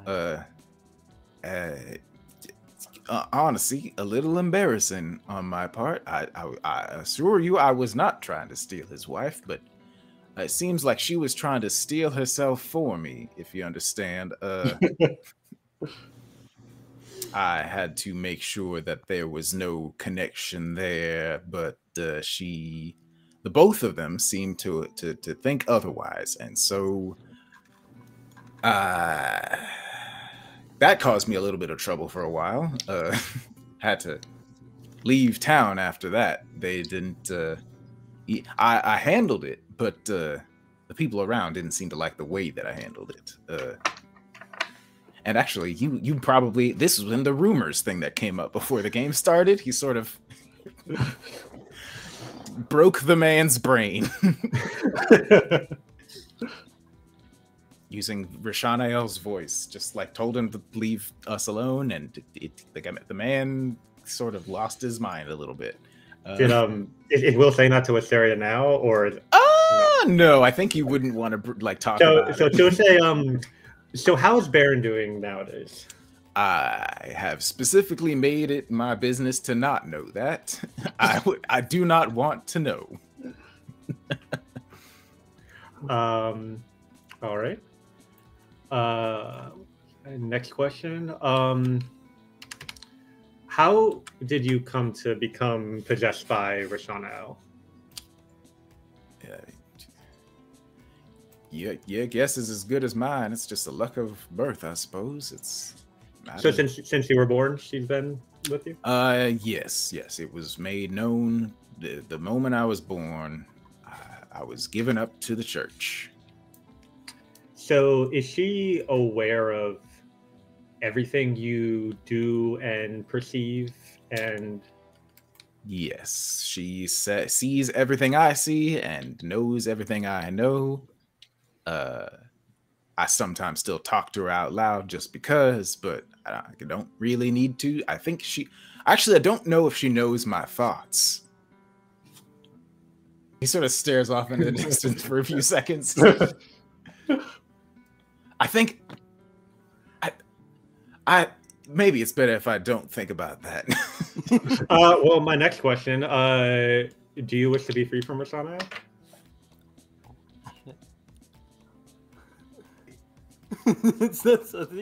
She just has a completely like neutral expression on her face. Attempt of an answer. He looks like he physically is unable to speak. Like he keeps opening his mouth and trying to say something, and just like after like an unusual amount of time, she's like, "Oh, I guess if you need some time to think on that, maybe we can come back to revisit that some other time." Sure. Yeah. So, hot in here. So what else can the gavel do to earn more of Rashanael's blessings and power on our behalf? I mean, she's a big fan of what we just did, ensuring that an undead scourge is removed from the world, destroying those who are intent on creating more of them, punishing evildoers and all of that. We stopped some sort of dragon from entering this world. That certainly can't be good. So seems to me, just continue the path. She's a big fan of y'all. Well, most of you. So okay, maybe one of you in particular. She likes Jeet. I love that. They just like, nah, you gotta keep it specific. Oh, okay, yeah, that would make sense. So, and what I mean, you've mentioned desires of doing the right thing, helping people, but what do you want? Well, what can the gavel do for Will? Sort of like stares off for a moment and I think this is the part where he finally like brings up blessing, because I mean all of you heard that apparently what sounds like a name when Tegan said it out loud, but Will never brought it up with any of you. He would tell you about a very good friend of his who he would like to get in contact with, but doesn't know where she is in the whole world. So it would be difficult to track her down because he doesn't even know where to start. But he would give her name, which is a very similar naming convention to his. It is Blessing of Sandriel. I can put it in the chat so you know how to spell it. Oh, I just got it. Will of Rashanael. Yes, it's not Will. Yeah, it's a very weird thing to say. It's not Will, comma, of Rashanael. It's Will of Rashanael, as in like he is doing the will of Rashanael. He hates that. That is slick. I really like naming conventions that are also like phrases. like Tabaxi and D&D are very fun and stuff like that. And the plant person I played in that one shot, same kind of deal. It's fun. But yeah, very cool. Let's see. Does Wisteria have any other questions? Or That's it. Let me So yeah, he double check. would just like say, yeah, I would very much like to find her. She has she means a lot to me, but unfortunately I don't know where she is. And the vision that we got indicated to me that she might be in some sort of peril. That's very concerning to me. Don't know where to start looking for her though. Wisteria will ask, and what's your history with Blessing? Well, actually, technically speaking, we are married. But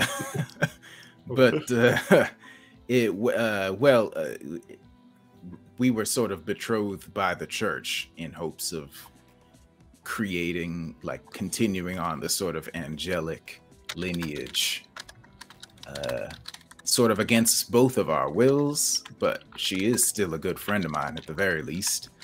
And by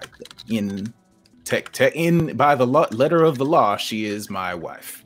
So it's weird, but yeah. He looks sort of embarrassed to be saying all of this. She doesn't react visibly in any kind of like way you might expect, but she just says, interesting. Yeah, well, I definitely have some contacts I can reach out to. I think I have to catch up on some crafting, but if depending on how our resources are expended, and when we get back to, she kind of looks around, civilization, I think I can put some time into finding out where her blessing might be. I would very much appreciate it. Let me know if you find anything. I am also going to be keeping a lookout. Sorry, I do have one more question if you don't mind taking some more time. All right. She'll ask you, what did, and this, you might have already explained this in Side Crossing, but she said, what did Paula show you? Well, mostly he sort of talking to people, making connections, doing all that kind of stuff, rising up the ranks and making a name for myself. And that's, to me, sounds good. Seems like a positive vision overall. But then she showed me Blessing surrounded by folks with spears, if I remember correctly. So that's why I'm thinking. I don't know if it's necessarily like a direct representation of reality, or if it's more of a metaphorical kind of danger, but there's certainly something not good happening, and I would like to see, at the very least, check on her.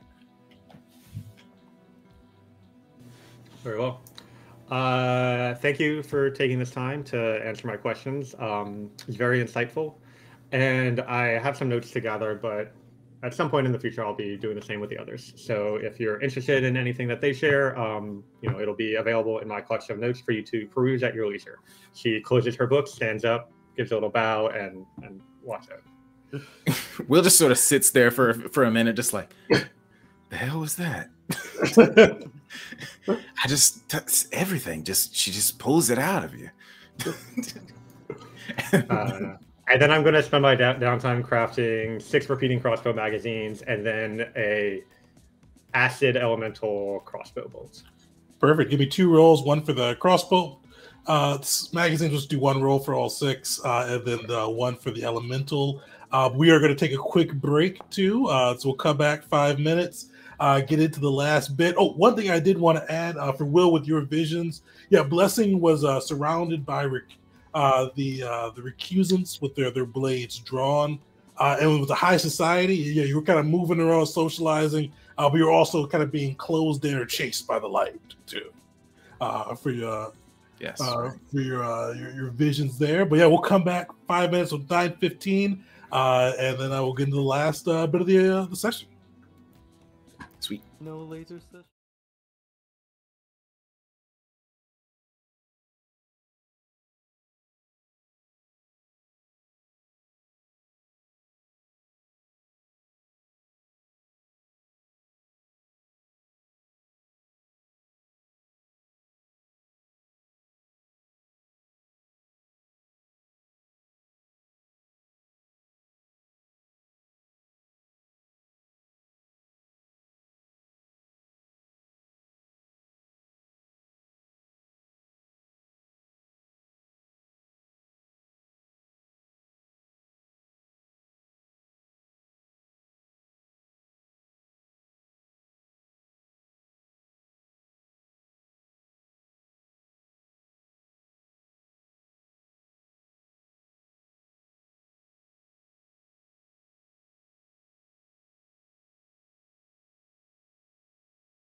Perfect. Welcome back to the second half of session 9 of Pandemonium.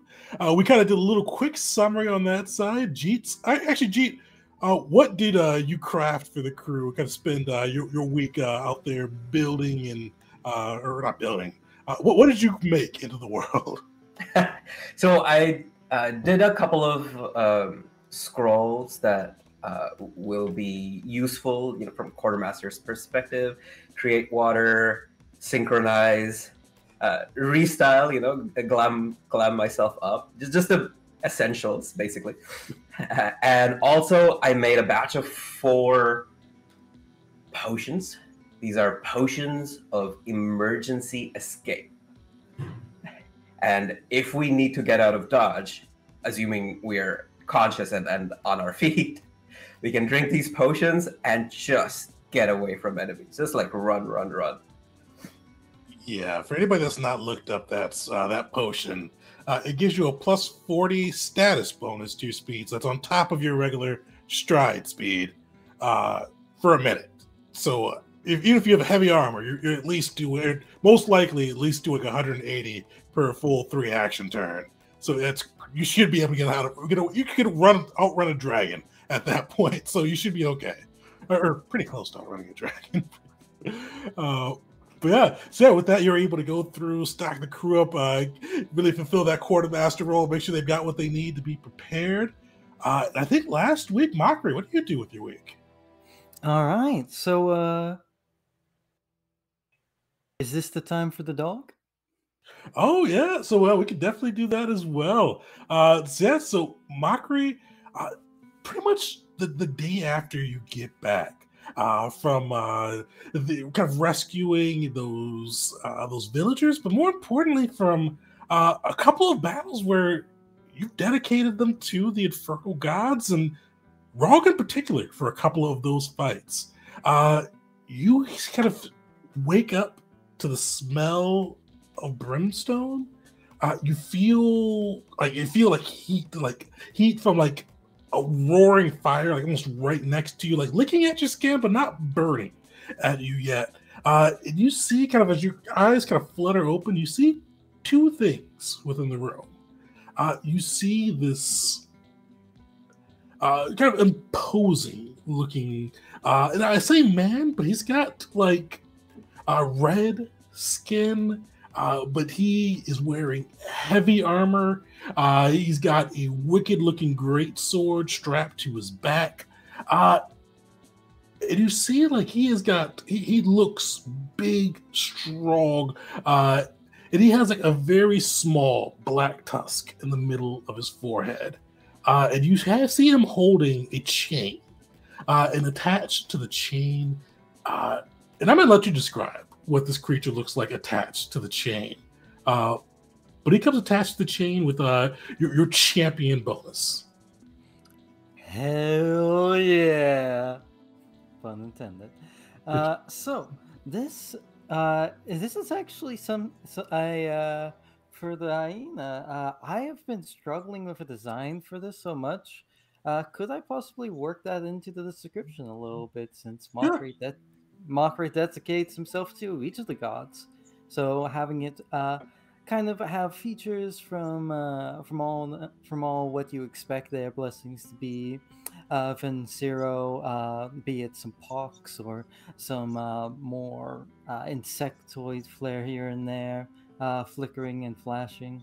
For Rog, big old muscles, tusks coming in and out.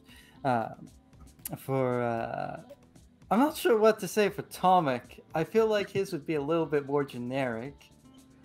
Tomic, orderly and pretty are kind of Tomic's things. He likes things to look nice and orderly. So that for Tomic, and then for oh shoot, I forget his name. I know who he is. Makesh, thank you for Makesh. Bits where there is gold flakes and veins of precious metal running through, and the occasional little motif of cards or chips. Nice. Yeah. So Shinzo, unfortunately, wouldn't be honored by these people for that one. No Shinzo. tracks with Mockery's record, unfortunately too. And Mockery, when he wakes up to this, he immediately would sit up straight. He'd be in civilian clothes. He does not sleep with his armor on. Would he recognize this as a Hell Knight? Yeah, you definitely recognize the armor as a Hell Knight. Like it's got that flare. It kind of the greatsword looks like similar in design to your own. Definitely could tell like inspired partly by the Black Tusk. You see that this demon has a Black Tusk as well, with kind of Rog's own influence on these people. But you see he's coming through. He's holding the chain of this hyena, and he looks at you and goes, "The gods have been pleased. Rog in particular, since his regards. The butchering brought him pleasure. Rog the Black This Tusk beast was pleased by me. He believes you have potential." Mockery's eyes go wide and there's tears welling in them. And I think this has been mentioned before. I think I can't remember if it's been established on stream or I just messaged it as part of Mockery's backstory. But Mockery's just gonna say, Is that for me? Is that a friend for me? He is yours to command. You will Gods know finally your answered my thoughts. prayers. They finally gave me a friend. I prayed every night for it. You can see he's a little taken back at that part. He goes, "Do with it as you see fit." Oh, thank you, sir. Thank you, sir, Hell Knight. Know that this comes honor of Rog, but the Hell Knights have taken notice. Lord Gilric Pebbles, Lord Commander of the Hell Knights, in Hell, along with Vinnick, the captain of the Hell Knights on Casia. They both send their regards. And with that, you see he snaps. Fire consumes him, but the hyena with the chain still attached is left within your room. Mockery is starstruck when he hears his idol sends his regards to Gildrick Pebbles. It's as well as Rog himself, just he is smiling. He looks at his dog. He immediately takes the chain off, collar off, immediately. Nope, and just starts petting this hellhound, this hyena, this ever shifting monstrosity. And he looks to him and goes, I need to find you a name.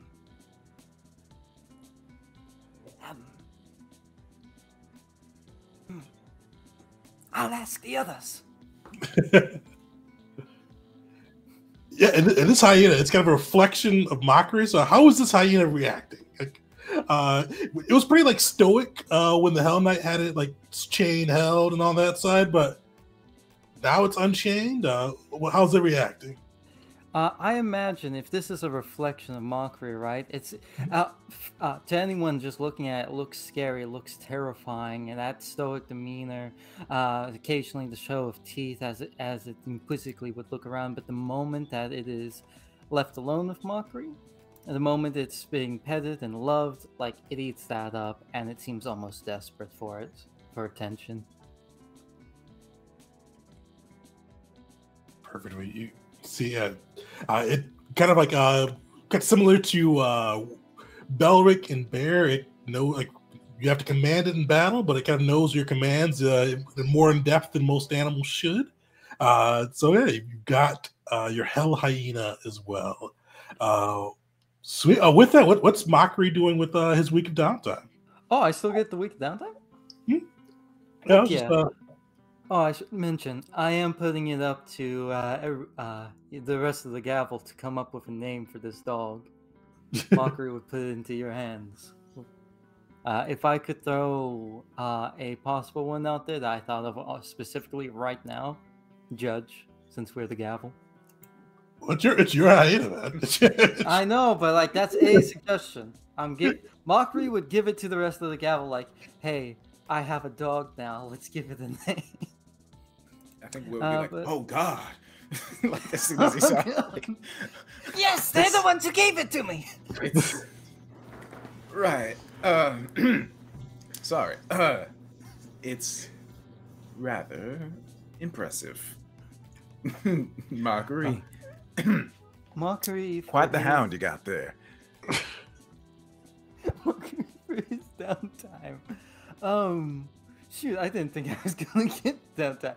I had a bit already, and then I had a second bit with the dog. I guess. Wisteria would probably say something like, "All right, Mocker, this is a big responsibility. You make sure to feed it every day, take it for walks, make sure it does its business far away from our camps. Once we get in town, we'll probably need to find a vet to make sure it's in good health. But if you treat it well, I think this will be a good learning opportunity for you." That's what the priest who raised me told to the captain of the guard. Oh, did the captain of the guard have a hell hyena as well? No, he was looking after me for some time. Huh, that doesn't seem like useful advice. You seem like you can take care of yourself pretty well.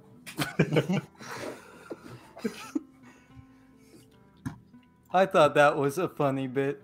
I did too, just Wisteria is not the type to catch on to stuff like that. But for a week of downtime, I guess. You know what? Mockery would recruit.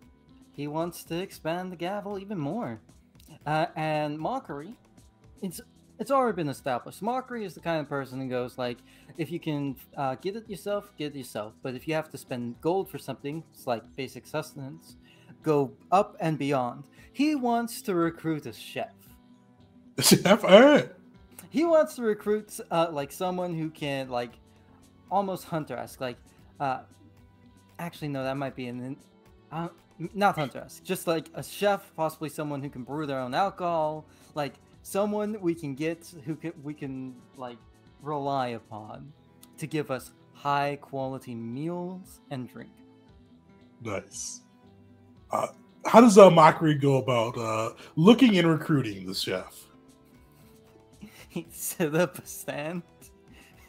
He set up a stand of his dog next to it that reads, "Gavel of Ivastera hiring needs cook and brewer." And he well, same and thing with wait. Will. People like it here, so you get a +2 circumstance bonus. Give me a diplomacy check.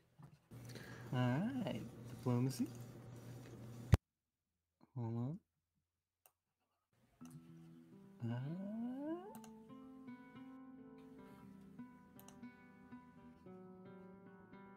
Here we go. Wait, I almost forgot.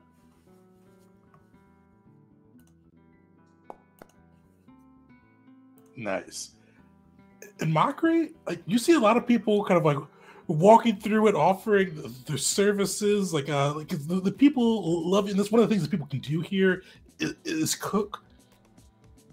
But the one that probably I don't know if Mockery was the one that Mockery chooses, but the one that kind of comes in earnestly, like throws his bid in, is the one that was initially walking by when you kind of came through. That sold you the oyster, sold you the sea urchin. He wants to. He comes up and goes, "You saved me.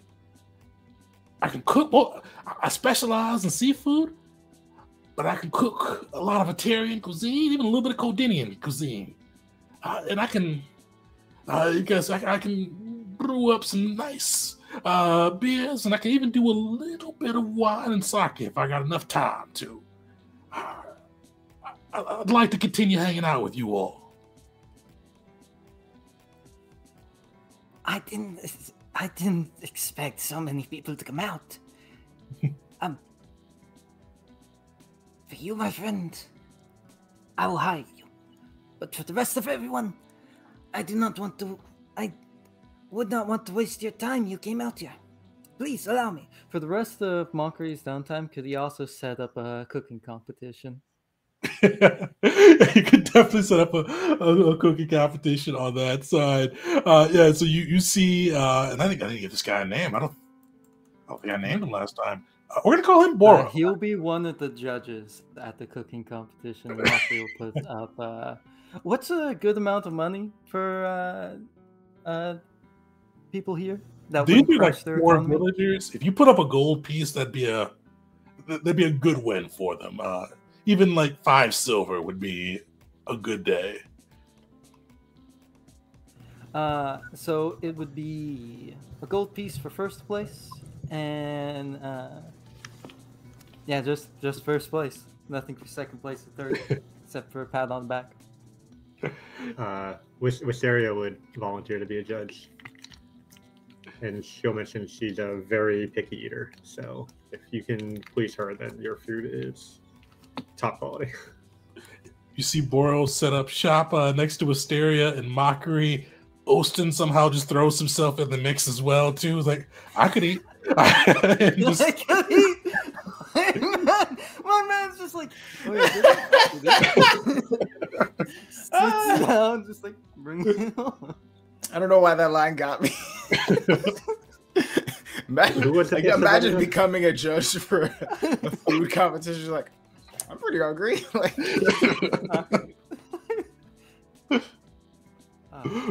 But the village loves you guys. They go all out, like cooking off some of their specialties. You get a lot of different grilled fish variations, some sushi. If some of them go for more of the the desert flavor, you get some spicy chicken noodle dishes. Just really kicking in the spice, and you guys have a pretty good day. Like you guys get to eat, and definitely, and eventually one of the winners does come through, and you find it to be just this elderly woman who's just been kind of about the town for a while, and she comes through with this just kind of immaculate fish dish.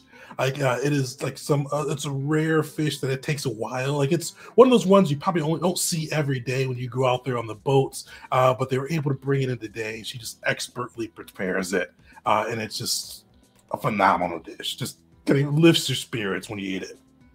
Got that Studio Ghibli quality to it. But with that, you guys have Boro. So he's a chef, so I gotta figure out what I'm gonna do for his block on that side. But he is with the crew. You guys now have 4 followers for the gavels. With that too, as you guys kind of spend your time, you all kind of near the end of the week. It's kind of weird because you guys are probably separate spots of the town, but you hear a voice ring in your head.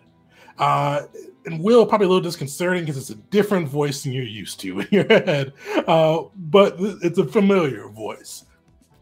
As you guys come through, you recognize it as Arx, the black scale dragonborn that was kind of with General Thrax's almost second in command, and you can guess he's using some magic to reach out to you, and you hear him in your head, and he goes, General Thrax would like a report.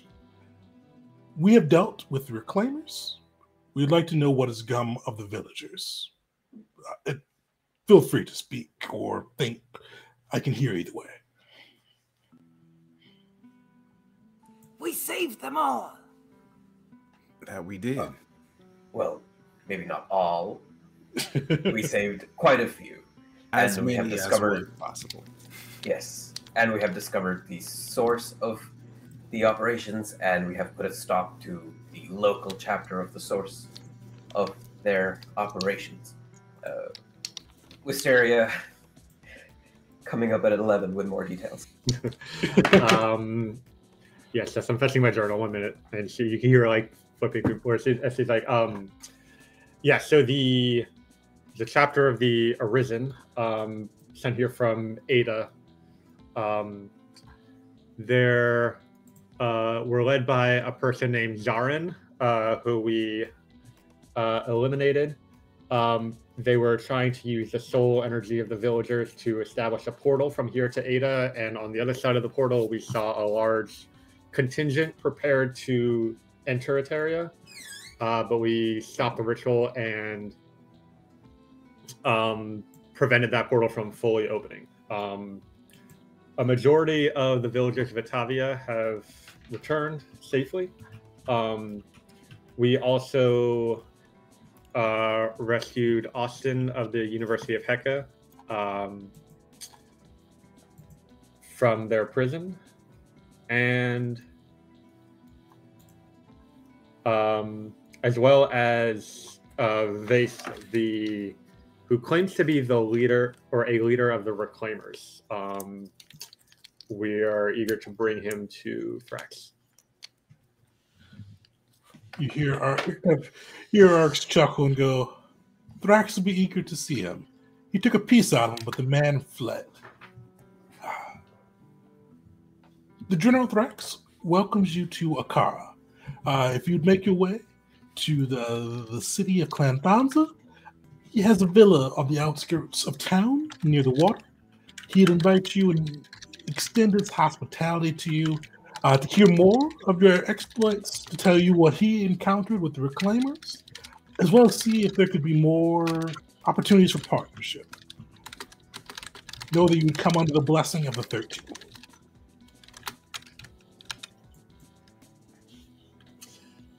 We look forward to continuing to serve Thrax's will. You kind of hear, that is good to hear. And then you kind of feel the mental connection fade. Yeah, they invited you to the city of Akara. It's about a 3 days ride, or about a 5 days ride from where you guys currently are. But it is kind of the seat of Clantanza, near kind of the Pyramid of Thana, and where Thrax's people have come from, even though he doesn't always have the best standing with his own clan, as you guys have learned. Are you guys heading? So what's the crew's next plan? Say goodbye to the village and head right out. Yeah. Mm-hmm. Onward to more adventures. Mockery will, with teary eyes, be waving to the villagers as we ride out. You guys see, as you guys kind of like begin to leave, the villagers, like as you announce your plans, they kind of like all greet you as you leave, kind of cheering you on. And you even see too, like they've erected a plaque in the city of the town, like in the center of the village. They've actually renamed it from Atavia to Gavalia in honor of the Gavs. And you kind of see them cheering you on as you guys make your way out. But yeah, you guys are able to mount up, get your horses. They even do provide horses for some of the followers that may not have had horses before. And you guys are able to mount up and ride through the desert, kind of spending 5 days kind of just going through sand and dirt and sun and desert heat with some of the villagers' supplies. They gifted you some rations and all of that to make the journey more pleasant. But you are able to make your way to the outskirts of Akara. And you guys see, like, the general has his own villa. He's General Thrax Thanza of Clan Thanza. He definitely, he's from one of the great clans with a little bit more, being a general and kind of being direct descendants of the clan. He's got some resources. And you guys come to this villa on the outskirts of town. It looks opulent. Like you see it is not like ostentatiously opulent, but definitely one of those ones that's trying to like quiet wealth showing through.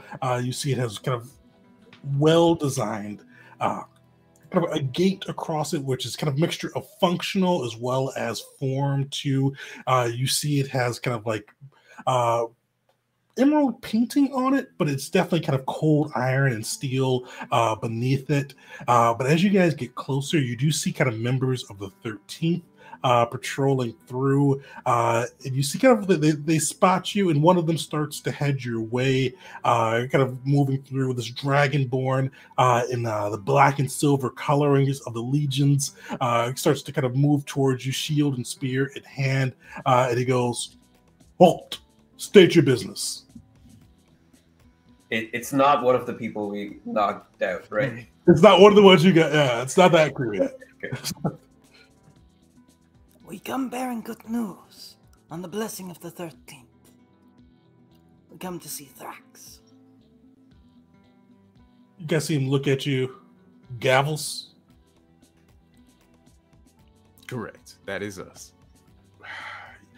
He does not look pleased, but he grunts out, Thrax told us to expect you and that we are to show you our highest hospitality. Deserving?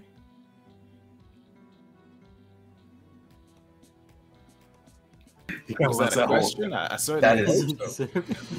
That is not for you to decide, nor for you to question the general's orders.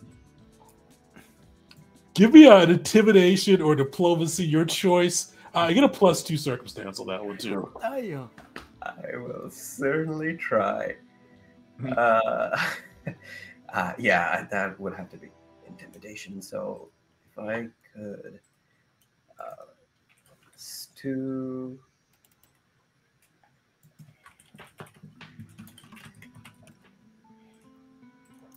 We definitely gotta build an outpost in the Oh. town named after us. Oh. Do you That's- got hero points still? No, I mean yes, but I'm okay to not use it, and I've already included the +2 in there. Oh, yeah. You see, he sneers at you and he goes, I won't be rebuked by a deserter who bloodied one of my friends. I will do my duty, but I will not do it gladly. Oh, you know Moloch. How is he doing? Like, he is white knuckling his spear right now. he grunts, like he just goes, and he turns and starts like speed walking towards the gate. Like, he's like one of those ones like he does not look to see if you are following. He just hurries to the gate. I should have expected that. And Mockery will gesture for everyone to follow forward. Yeah, you see the gates open wide, and kind of one of the things that kind of strikes you, and Jeet and Wisteria, probably you two especially. Jeet, you're from Clan Abe. You're the kind of from a poor branch of Clan Abe, but you're still from Clan Abe. You're used to kind of seeing like these villas, these opulent spaces. Wisteria, you too. Just from being in Mokulin and your father's connections and all of that, you're used to seeing wealth. And from the outside, this place definitely kind of displays wealth, but you notice a lot of like the little fixtures once you get through the clan, like the gates are missing. And well, you notice three things at once. Inside the gate is a bustle of activity. You see a lot of and this is like a compound type place. You see like a lot of like the spots that were more kind of relaxing, or like one spot that probably could have been a hot spring or a spa before has been converted into like kind of a mini smith. Where people kind of working there, chugging out weapons. You see like kind of just people like going through building weapons, fletching arrows, making armor. Like this compound that's usually kind of more for showy or ostentatious. A lot of the ostentatious stuff has been sold, it looks like. You see kind of spots where there could have been gold or emeralds or things like that, kind of conspicuously missing. And it's all on the inside of the gates, all as you get closer. From the distance, it looks like it has that same opulent feel. But you guys, no roll necessary, can kind of see that it looks like some things are missing. And it's a hive of activity with people kind of preparing and building and constructing. Okay, since this is the city is close to the Burning Dragon Monastery, I imagine in his past, Jeet might have come here on behalf of the monks to collect supplies and things. So is this something that has changed within the past, let's say, 4 years? Like 4 years ago, they would have had the actual gold and things in there, and now they're not there. And this is General Thrax's kind of personal villa. Give me a society check to see if you may have spent some time over here before, because you are from a great clan as well, even from a lower branch. So you may have had a chance to kind of see the villa, even if you didn't spend time with Thrax.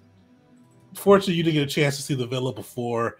You do see things are missing. It looks like it is a hive of activity. It doesn't really, it doesn't look like it's kind of built for a lavish lifestyle right now. It almost looks like it's like a little mini military camp right now, even though there aren't many soldiers on the inside. They're just people kind of working.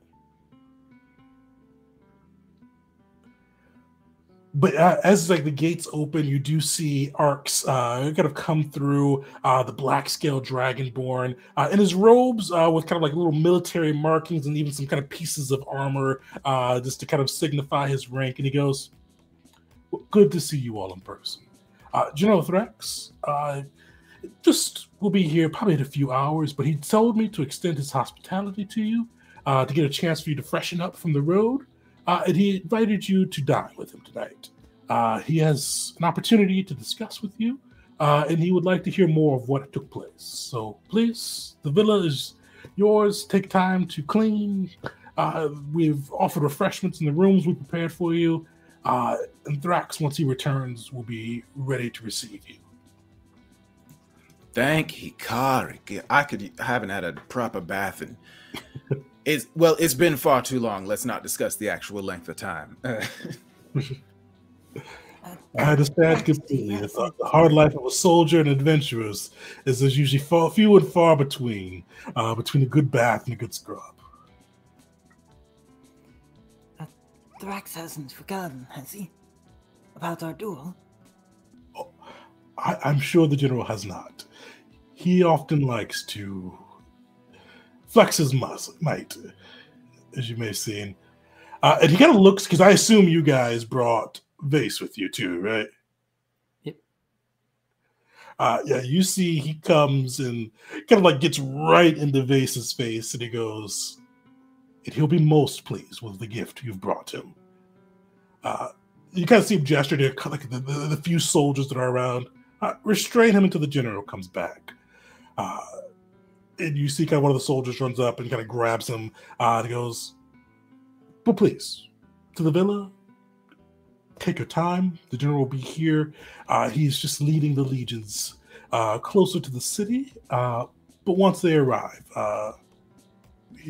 we should be able to dine and talk things that are coming up. The general has an interesting idea, and I think you all enjoy it. So please dine, rest, and we'll see you all tonight. Wisteria, you're muted. If it's as clever and exciting as his previous idea, then I'm very much looking forward to hearing it. On the topic, that squad that was sent out with us, they've had things to say about us. I'm curious about meeting them again, if they're here. They are not here. They are with the Legion itself. The general will speak with you of the further. I do know that he wants to extend his deepest regrets that they spoke out of turn to the press.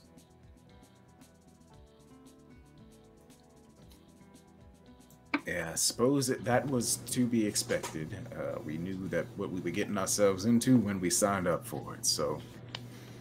I'm hoping that after this, our names will be cleared in the general public's eyes, but that remains to be seen.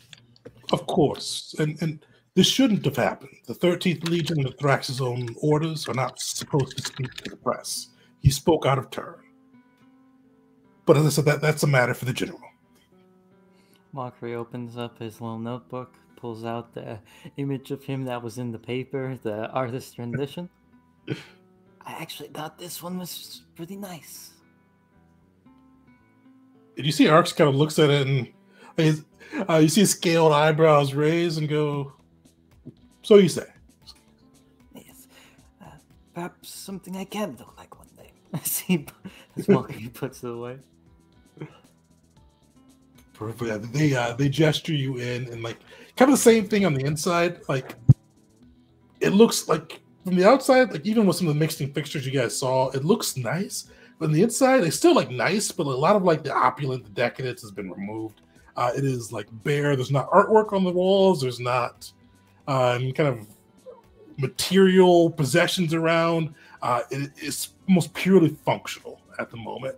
But they do gesture to your rooms. They are comfortable rooms. They do provide you with a hot spa as well as a bath to kind of relax, kind of take your time to get ready. And as you guys, outside of getting, like, what do you guys do while you guys are in here? Just kind of a quick bit of what you all do. Soak. Before we kind of split off, Wisteria will say to Mockery, you seem to be very interested in this one soldier's opinion of you. I kind of get the sense that maybe you regret a bit what we had to do with him. But if you're going to talk to him later, this might be helpful. And I'll hand you my potion of shared memories that contains the memory of when we spoke to Thrax and Thrax gave us the plan. And she'll say, if you're trying to convince anyone that, this was all a ruse and it was Thrax's idea and they're not believing you, this, if anything, should convince them otherwise. Are you certain you wish to give this to me? I know how much this means.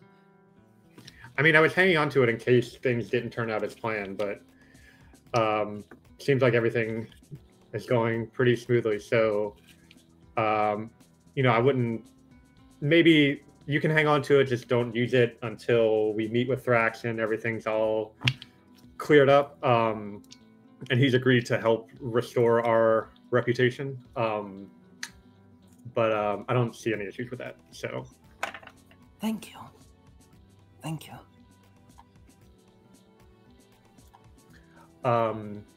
Yeah, then Wisteria, well, she'll go get cleaned up, put on some nicer clothes. It's definitely happy to be in a bit more civilized area. One thing she will do is go find the kitchen and try to find like the chefs that are preparing the dinner tonight and try to get specifics about like what we're eating.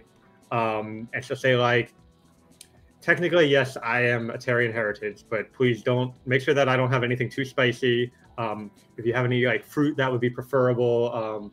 But she's very particular about her food and will like make sure that they're serving don't serve her. Part of it is that like she doesn't want to, in front of Thrax, say like, I don't want this food, I don't like it. But she also doesn't want to eat food that she's not going to like. So she's kind of putting that effort in ahead of time to make sure that something like that doesn't happen. Fair. The chefs are definitely receptive as you kind of make your way down there. They do include like, oh yeah, we'll include some fruit. We'll include some of our soups that are not spicy. We'll make sure there's a good spread. As you're walking kind of back from the kitchens, give me a perception check, Wisteria. Don't like that. Yeah, you see a rider kind of coming in, like riding his horse hot into kind of the villa, kind of quickly let in. And you do see Arcs kind of like take a scroll from this rider. You're at a distance. It's kind of hard to see like features of this rider. You can definitely tell he's dragonborn. You can even see a glint of like emerald and green scales underneath his hood. But he's got like this deep black robe on. But you do see him hand the scroll to Arcs. And then, like, still riding his horse hot, like he beats it out of there.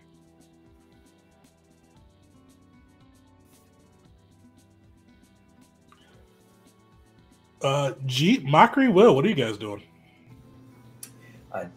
G is trying to avoid people as much as possible. He knows that most people have been thinking less of them, of this group for whatever the past few weeks, and now he doesn't want to really face them, talk to them. Like, he wants the Thrax to clear the air. He wants it to come from Thrax. So he's going to, as much as possible, avoid meeting people. But also, he has this new personal staff, and this staff is something that he discovered, and it's not it doesn't have any magics from Nar. Sorry, it's not a staff of Nar. This is it comes from other sources. So he's going around in the empty rooms that he can find where it seems like it's okay to be. He's doing detect magic, read aura, detect magic, read aura, seeing if anything pings. Out of curiosity and out of like trying to figure out how the staff works, and not really as a spy or anything. Definitely. And what does read aura do again? So it's like read aura is the thing that will tell you what the magic is, whereas it takes a minute, whereas detect magic just says that there is magic around. Definitely. So you do like around the villa, not so much magic, but you do kind of see like, especially kind of the areas where they've kind of like set up like camp or sort of like almost workshops. You do kind of catch like they are starting like some of the weapons are infused. Some of the people are like you see kind of like a group of mages scrolling, kind of scribing scrolls quickly, and do kind of catch some hints of magic around there. G, you give me a perception check as well. Sure. This. G, as you're kind of moving through the villa, you kind of overhear a few people talking. One of them, like a group of soldiers, especially as you get closer, kind of like the scroll section, are speaking, and you kind of hear one of them whisper and go, "It's crazy the general's bringing the 13th so close to Arcara. Like this isn't done. I don't know what he's doing." And you heard one of the other ones go, "I heard in a couple days he's got like a big announcement that he wants to make. I don't know what it is going to be, but we're supposed to be wearing our finest armor, polished up, and being full presentation." You hear the other one go, "In the city? That's what I heard." G, you would also know too, for legions, if you're legion, for legions that are from like the Imperial Army, they're usually not close. They're not really allowed usually to get close to cities like this, especially in cities. Like the cities usually have their own legions that protect them. For like one that's for the Imperial Army itself, which Thrax's legions are, it's unusual. Okay, so about half an hour before we all have to go for dinner, maybe right after we're gotten ready or are getting ready, he'll collect everyone and tell them this. There's something unusual that Thrax is planning. I hope it is good and not... Well, you know how sometimes power can bring ideas. What am I saying? I don't mean to dishonor the general. Everything will be fine. It's just that unusual events are happening, and we should keep our eyes and ears open. I'll mention the scroll that was delivered to Arts that I saw. I was thinking about maybe doing some digging, seeing what I can find around here before our dinner. I didn't want to risk anything happening. But with this extra news, it might be worthwhile for me to see what I can snoop around and find out about. I would wait until after dinner. Just again, after our names are clear, even if one of us is caught in a compromising spot, I think we'd be treated a lot better if it was after our names were cleared publicly. Okay. Speaking of compromising spots, What's what Mockery's doing. All right. So, firstly, Mockery's going to get himself nice and cleaned up. And I don't think he purchased new clothes, even though he's gotten bigger over time, like because of the infernal corruption. His clothes were already baggy, almost as if he expected to grow. They're still baggy now. So he's fine as is. And after he gets all cleaned up in civilian clothes, he's gonna go gamble with the soldiers. Now, Mockery, the soldiers, they kind of give you that same reaction that you got from that first soldier. They glare at you. How does Mockery kind of approach trying to get the gambling going? So there's no games already started. These would seem like they are kind of at work at the moment, but you may be. I mean, they don't like you, but you could be able to convince them. If anyone of the gavel were to see Mockery, he kind of takes on a different kind of air to himself when the thought of gambling is on the mind. And then a bit sterner and more confident voice, he'll go, "What is it? Do you care not to take revenge for your comrades in one way or another? You've been ordered to give us the highest respects and regards. So, you're not able to drive your spears through us, or take your bosky and crush our skulls. But to me, the one who has scarred one of your own there's another way to get at me. To humiliate me. At my own game. I am not the richest, but I come from, you can already tell, a certain church. I know many games that involve cards and dice. I'll lay out the rules completely, utterly, fairly. Hells, I'll even play whatever games you Atarians have. Who cares to try the infernal mockery at a game of chance? All right, give me an intimidation check on that side. Intimidation? Yippee. Yeah, I think intimidation. Yeah, because you try to Piss them off, basically. Yeah.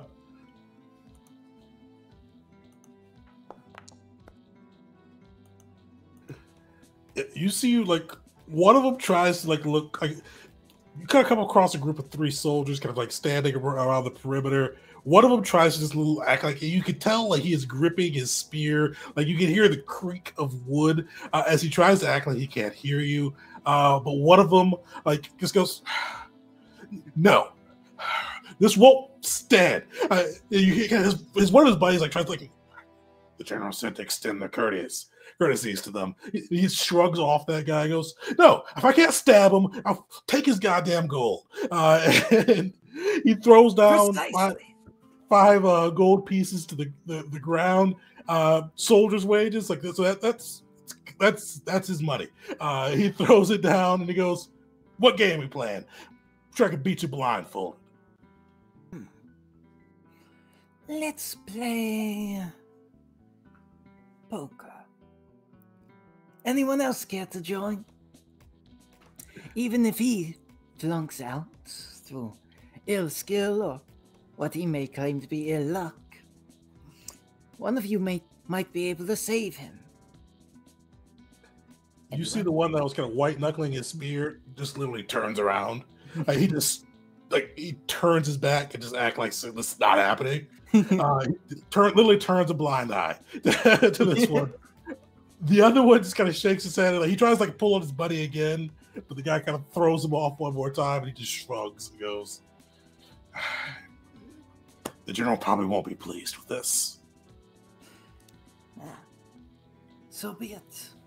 Mockery will lay out the rules, take out the deck of cards, and start playing. So how does Mockery play cards? So, Mockery in most social situations has been shown he's a bit kinder and a bit more anxious or shy. Not in games of chance, not in games of cards, not when it comes to gambling. He is confident. He is almost swaggering. He is mean. He tries to control you.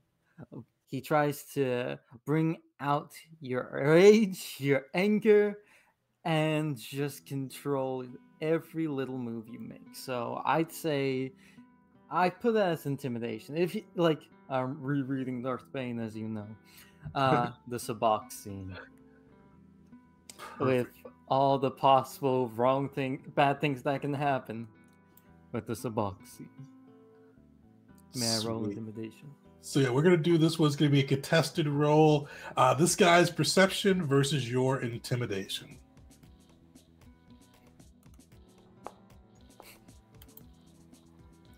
Oh, where's his perception? There we go.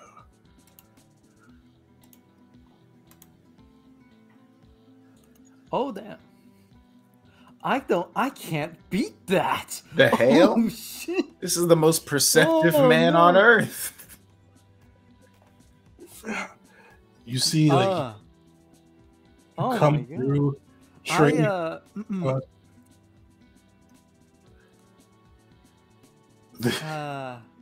Any chance the hero point can help in any way, shape, or form with that?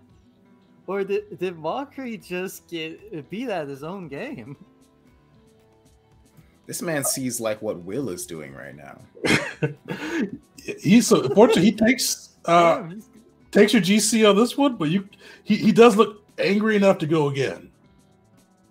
If you want to double or nothing him. Mockery, yeah. Mockery looks at him after he wins, just like, well, you must be experienced or really pissed, but you're really willing to go again, double or nothing.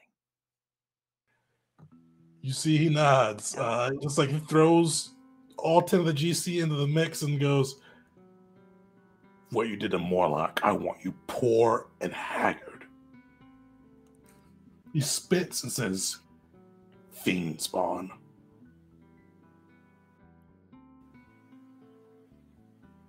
That's the most creative insult you could come up with. As he throws in another tentacle.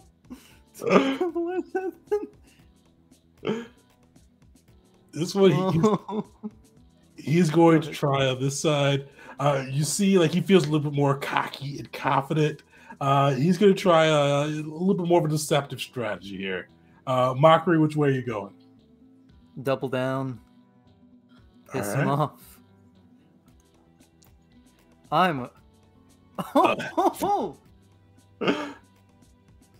You see, this was not the best hand of cards played, but you were able to get your 10 CC back as well as or your 5 GC as well as his initial 5 as well.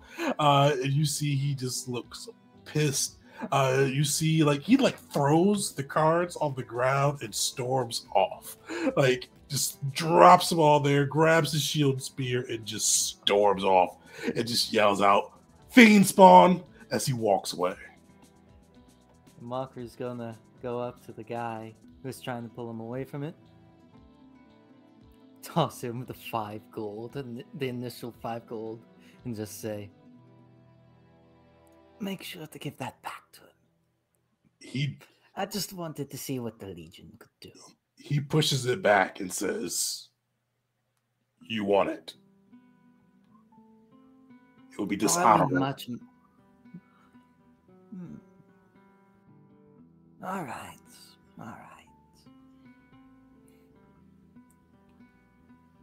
And Mockery will definitely not helping out his reputation at all. But yeah, just step away. Will, what do you get up to? I thought of something. I think Will is just soaking in that dang tub, man. It's just freaking clean, freaking warm water. It's a wonderful thing. It's a beautiful thing. It's got soap in it. It probably smells nice. But as he's sitting there, he sort of thinks to himself for a moment and thinks, "But Rashanael, is it possible for you to get in touch with Blessing of Sandriel?" I mean, and here's the thing. I am always role-playing. I am the one that's been controlling what Rashanael does. So I don't know if this is possible for her to do. But he's just sort of speaks into the air could you send a host of angels to speak to Sandriel? See if you can help me get in touch with that was part of your will, right? That we would be together, right? I don't think he even really expects an answer. He just kind of says that out loud in the tub by himself in the room. She does respond. She says, "I cannot reach out to Blessing herself, but I should be able to reach out to Sandriel. It'll take some time, but if you give me a few days, I should be able to reach her and find what is going on." Will is shocked that she's willing to help. So he's like, well, thank you very much. You should not have separated from her, as I told you back in the day. I am correcting your folly. Right. Makes sense. Well, I appreciate it. I'm very worried about it. That's it. That's all he's doing. Just taking a bath, getting dressed, putting on his fancy clothes again now that they're not traveling anymore. Well, you guys get dudded up, get your fancy clothes on. Mockery, like the whole staff seems to hate you as you look around, but eventually you are escorted into the dining room. Wisteria, you do see that they brought a lot of fruits, like non-spicy soups, some like fish dishes without spice, as well as some more kind of plain rice and noodle dishes as well. But otherwise, they have like a Truitarian spread. You see kind of roasted duck, kind of some spicy fishes, sushi, kind of everything on that side. Rows and rows of different drinks. But you do see General Thrax himself, along with Arcs. And he actually even sets places too for your followers as well. It is a little bit almost like a kid table situation, unfortunately. They are situated over there with you guys, Arcs, and kind of sitting at one table. And as you come in, General Thrax stands up and he goes, "It's good to see you all alive and well.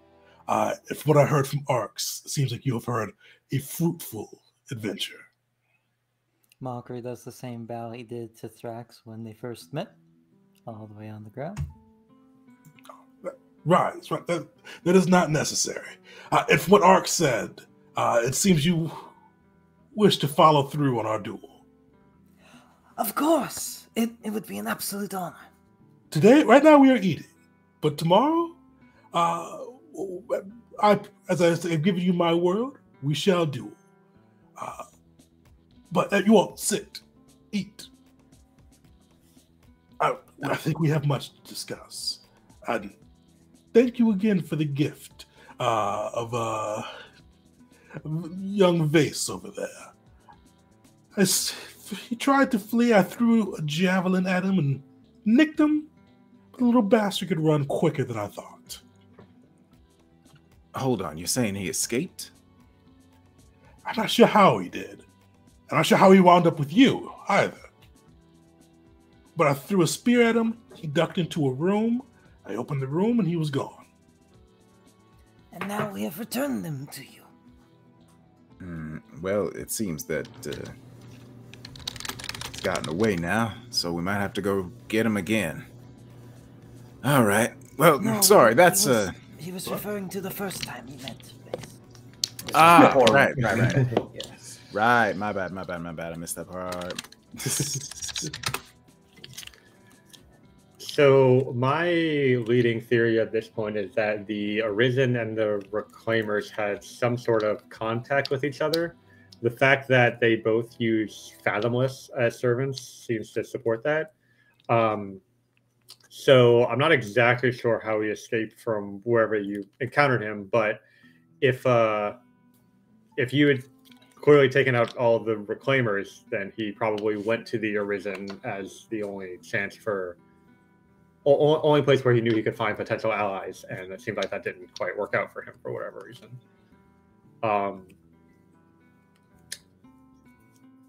But it was like a room with no exits or anything like that. I wonder if he used some sort of magic, or if there was some sort of hidden exit there. Well, assuming Arcus' timeline is correct, it'd have to be some sort of magic. We were along the River Rhea, and it sounds like you all were along the northern coast. We were. There'd have been no way for him to make it across there so quickly to wind up in your possession, other than magic. Well, I do encourage you to.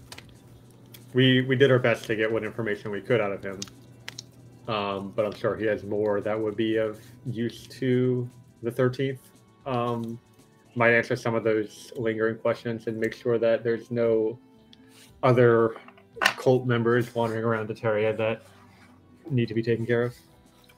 Of course, we will extract all the information that we can, and we, out of what you've done for us, we will share the information that we find as well.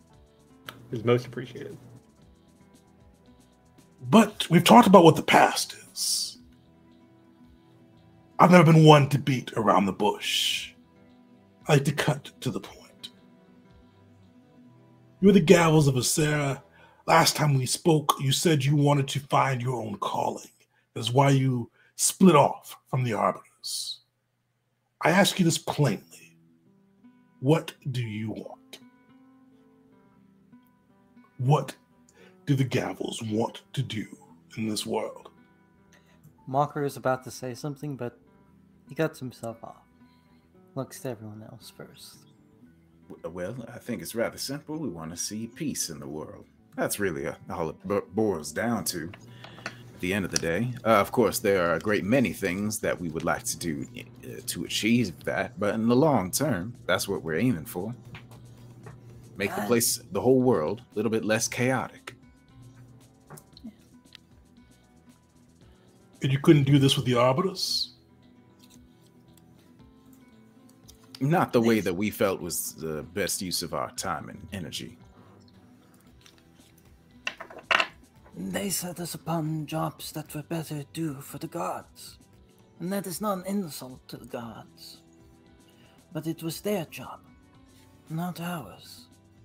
We have a calling. We can do so much. And I'll... Oh, sorry, go ahead. I'll gesture to Vase. And clearly we've proven that we're capable. We could have been accomplishing deeds just as worthy as, or just as potent as taking out the Arisen if the Arbitus had simply given us the opportunity. So you want to do great deeds. You want to bring peace and stability to the world. Is that fair? Yes. I agree with that. And we wish to be recognized for our efforts. As all should who do great deeds. Since you were honest with me, I'll be honest with you as well. High Prince of Terza is not worthy to rule. He's being held up by his mother, whose only claim to the throne is the blood that he shares with his father. The loyalists are merely stewards wringing their hands, waiting for the Emperor to return. If nothing happens, these two factions will continue to tear each other apart. I was happy to serve under the Emperor, but if without the Emperor, I wouldn't bow to neither of them. I wish to rule until the Emperor returns. I have begun consolidating my power. I have brought my legions to Atkata, and I seek to claim rule of my clan and add their legions to my own. But why rule? It seems ill-fitting for you. And that is no insult either. It's simply, you are a great man, Vax, a great general. I thank you for the praise, but I do not need it. I only seek to rule because these people are less. They will drag the empire into war. They will bleed the people dry. And in our great nation, the dream of one empire, one world, one emperor will die. If the emperor returns tomorrow, I will bend my knee again and go back to service. But until then, they are not worthy to lead. They will not have my support. I will take the power. I will bring peace and stability to Eteria. G stands up. All of the fire veins are like glowing across his face. He gives a deep, respectful bow to General Thrax. And then he says, "Please excuse me, General. I do not feel well." And before the general can say anything, he goes back to his room. Yeah, this is exceptionally rude of him. This is exceptionally rude of him. But he says that and just leaves the scene. You do see Arcs kind of like start to stand, but you see General Thrax kind of waves him down, like kind of start to stand, like in protest of like that rude gesture. But Thrax goes, "Just forgive him. His family is allied with Prince Ataz. It should have been expected. A bit rude in my delivery, I guess. But the rest of you all, you want to be recognized? You want to bring peace and stability? I think we can do that together. I know Jeet is amongst you, and you will need to speak counsel with him as well after you hear this. And as I said, I've invited you under the blessings of the 13th and my legion, and as well as my personal honor. Even if you decide to go against me here, I will not harm you. I will not delay you in any manner. But Arx has learned of a new development. It seems Squad 7 has been successful in their endeavors. They have found the body of Emperor Heir. Apparently he's in a coma, but they found him and have brought him to the Pyramid of Thana. My contact let me know this. And if I know, others will soon learn. Others will come, others will sack the Temple of Thana and take the Emperor's body from Squad 7, leaving them dead in their wake. Because even if the Emperor is not alive, his body is a symbol of power. Some will think those who possess it have some divine right to rule. Nonsense, but powerful. It would look ill if I bring the 13th Legion to the Temple of Thana and wrest his body from their priest as well as Squad 7. While the priests of Thana are forbidden to interfere in mortal matters, it would look like I don't pay homage to the gods. You all could go there and convince Squad 7 that I am the best choice for keeping this body safe and bringing peace to the world. As I said, this is your choice. I brought you in here under my own banner. Whatever you do is up to you. But if you are able to retrieve the body and bring it back, in a few days I have a proclamation ceremony coming up where I'm going to announce my claim on the Clan Thanza, as well as my plans to bring peace to the Emperor. I would like you all to stand alongside me and receive glory for your triumph over the Arisen, your capture of Vase, the leader of the Reclaimers.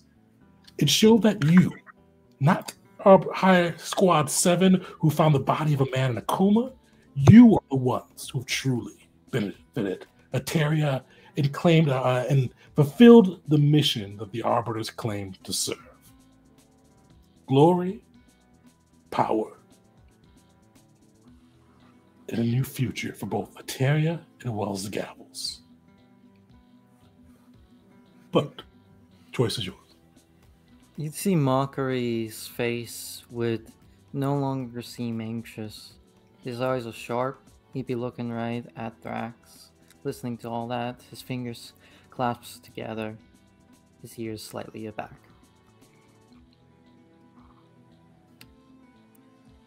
When I speak here, no, I speak for myself, not the gavel. I would not bring whatever ill opinion that my words carry onto my friends. But hear them well. When it comes to recognition, I do not care if the people clap for me or if they boo. I do not care if they love me or they hate me. I merely care if I have done my duty to the people.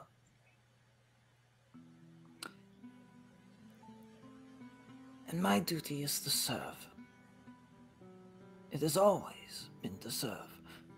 To serve the people, to serve the Order, to serve the Gavel, to serve the gods.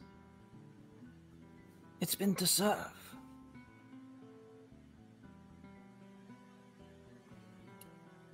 I want to stop this war. Regardless if it is with praise or with hate biting upon my back. My initial reasonings for why I voted to see you is because I thought you too would serve. And I do not believe has been broken, but what you have said has definitely shaken me. You are an honorable man, Thrax. That much is clear through your actions, but to hear that you wish to rule is worrisome, and it has hurt someone I care about, even if he does not claim to be my friend. I do not know if I can do this in good conscience. What you have asked of this to the gavel, if this is what they choose, I will follow, for as I said, I serve. But this, I question it. It does not seem like the way forward. It's just steal a comatose cadaver of the Emperor from the very temple of Donna. I understand the need to, but at the same time, it's still... It all seems rather...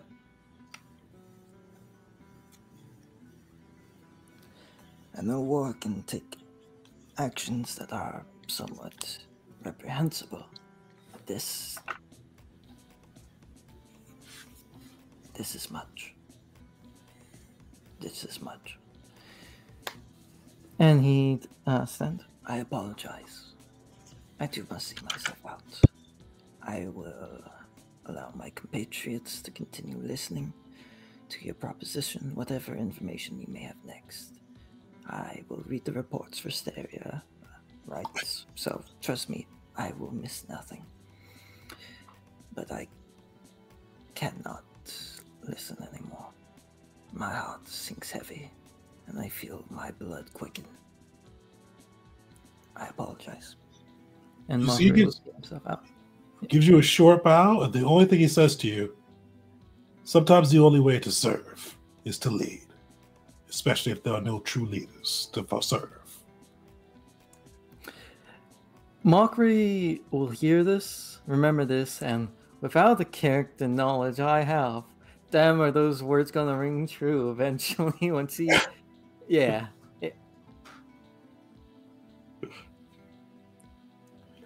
You see him look back and see, Will, Wisteria. You lot have been quiet so far. Wisteria says, first I would like to apologize for the behavior of my companions.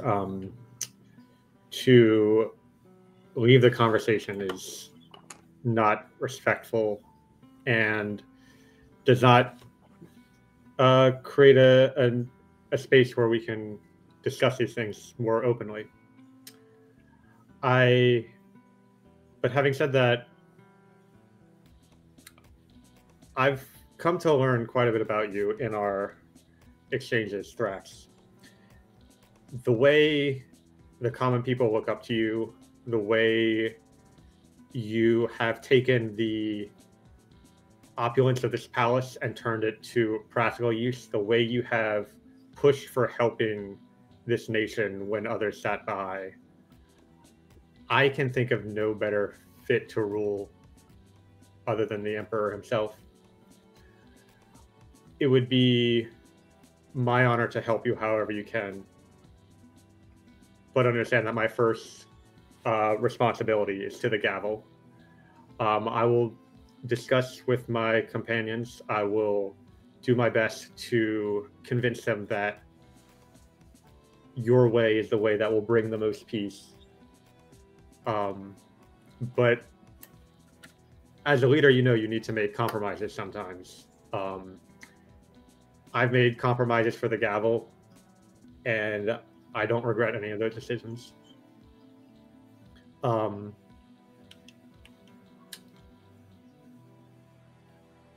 whatever happens, I do trust you and think that this is the right move for you. I appreciate your kind words, and I've always placed serving the people as my highest priority, so I'm glad that it's been recognized. But there's no disrespect from Jeet. He is of Clan Abe. They are allied with the Imperialists. If Your, my clan's allied against, I would have to follow. your patience for their actions is admirable. If you were a worse leader, you'd be furious. You'd take action against them. But the fact that you can see things from their perspective is why I trust you so much. I appreciate that. As I said, I invited you under the banner of the 13th in my own hospitality. Even if harsher words were spilled, there'd be no blood spilled today. Will, you have not spoken yet. Will turns up the charm as much as he possibly can. I don't think there's like a physical his skin looks like it just glows just a little brighter. Perhaps his eyes just look a little bit shinier for just a moment. There's just something going on here. I'm not casting a spell or anything. I just think that this is him really. Yeah, he's really trying now. And he says, well, I think you've shown yourself to be a very honorable leader. At least that's the impression you've given, and that's your reputation around here. Clearly, it seems that we are going to have a bit of discussion amongst our group. Well, as I said, you have the hospitality of my home. Will, there is one other thing I did want to alert you to. One of my scouts, and also, I apologize personally to the whole Gavel organization. I wish Jeet and Mockery, Jeet especially would hear this. But Malik spoke out of turn. He was not supposed to speak to the press and alert. Can bring this betrayal, or betraying our ruse to light. You all were supposed to leave the cap with the ruse we cooked up. It was supposed to be our own quiet secret. And for that spreading, I apologize. And Will, I think I must apologize to you especially. One of our scouts around the area that we decamped when you initially were caught, or when we initially spoke and you broke free from your escort, we shall say. Our scouts came across 24 men. Bigger scout force, or bigger force than our own scouts there. But from what the scouts reported, they seemed undercover, but they seemed to have the bearing of those from Lumox. Skin seemed to glow in the sun. And they seemed to just have that uptight air, if you know what I mean. They asked about, I definitely know what you mean. They asked my scouts about you. If they had stronger forces, they would have taken those men from Lumox. But the scouts are outnumbered 3-1. The Lumox didn't push, but they did ask where you were. The scouts gave them nothing, but I did want you to know that they are in Ataria. I've sent forces to find them, but I have not been able to as of yet. Well, that is very good to know. Please assure any of your men that locate these folks from Lumox that there is no need for violence or anything like that. I don't expect that they want any harm to come to me. They are certainly looking for me, but I don't think that I don't think there's any need for any additional violence. Don't worry about that. We don't have the best of relations with Lumox. But if you wish them to be captured unharmed, I can order my men to do so. Oh, well, I wasn't even under the impression they needed to be captured, but I suppose if you, in this fine land of Ataria, do not think that they are welcome here, then that is your law to enforce. But I would like to speak to somebody, if given the opportunity. If you'll excuse us, I think we have much to discuss amongst ourselves, and, well, as delicious as this meal is, I think we should probably get to that as soon as possible, rather than let people stew in their emotions. You understand, of course. Of course. One last thing. Malik, as I said, spoke out of turn. This is a punishable offense in the Legion. Should he be punished? I leave that to the Gavels. We can discuss that amongst your group. Sure thing. We will also discuss that as well. Will like pops like one last piece of food into his mouth and gives stands up, gives a bow.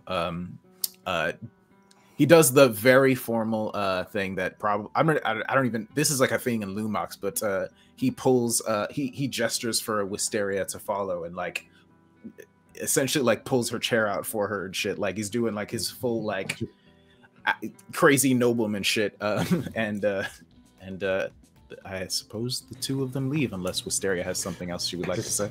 She's visibly like surprised by this. Like, oh, thank you, Will. And seems kind of confused, but also appreciative. So head up. Perfect. So I know we are late.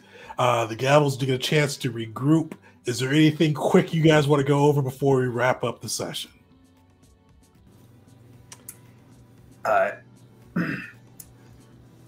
When you get back to the room, there's a smell of something that had been burning recently in the air. But Jeet himself is calm and sitting in a meditative pose on the bed.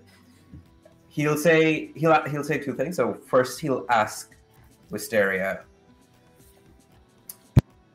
given the knowledge that you have of the faction leaders, the Loyalist and the Imperialist, and Thrax, who do you think, honestly, truly, would be the best ruler?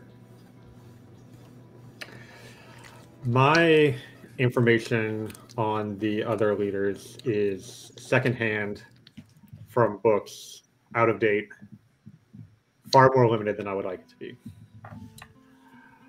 My information on Thrax is up to date, expansive, firsthand, and I have seen no evidence that he would have any more issues than the other leaders might, at worst. I'm always the sort of person to act on the information I have, to eliminate hunches and theories and prejudices and focus on raw data and facts. Could Thrax turn into a power-hungry tyrant who leads the nation to war? Absolutely. Could I be reincarnated as the Emperor tomorrow? Absolutely. But the information we do have makes me trust Thrax a lot more than anyone else. If you have any other experiences with the other leaders or their clans or how their governments work, I'd be happy to hear that and factor that into my calculations. But with what I know at this point, that's the decision that I've come to, but I hope we can all come to a consensus on what to do next. Also, did Mockery mention that they found the Emperor's body? You might. I would say Mockery's not even in the room yet.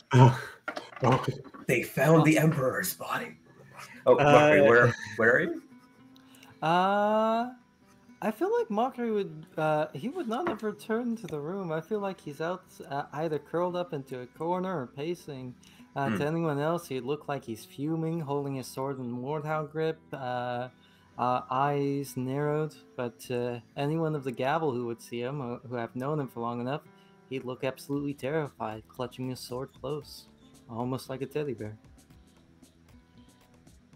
You see the guards, like, they're watching you intently. Like, they're... Like, the shields, like, aren't all the way up, but the shields, like... They're not, like, lounging. Like, they are, like... They're poised to act if anything happens. That's a valid response. He has a weapon drawn and is holding it.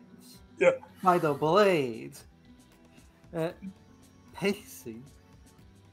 in Mockery, there's no role necessary, but you could probably guess the only reason they haven't like trying to disarm you or like detain you is that they're under express orders to extend full hospitality until something crazy happens. So yeah, basically like an injured dog or something like that. He curls up into a corner where he thinks no one can find him.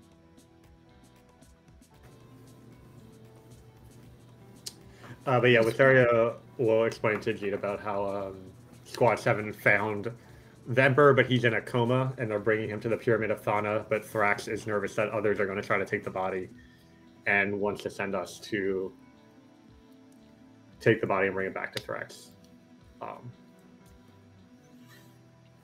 Okay. The vision of Power flashes before his eyes, all of those banners raising, burning one after the other.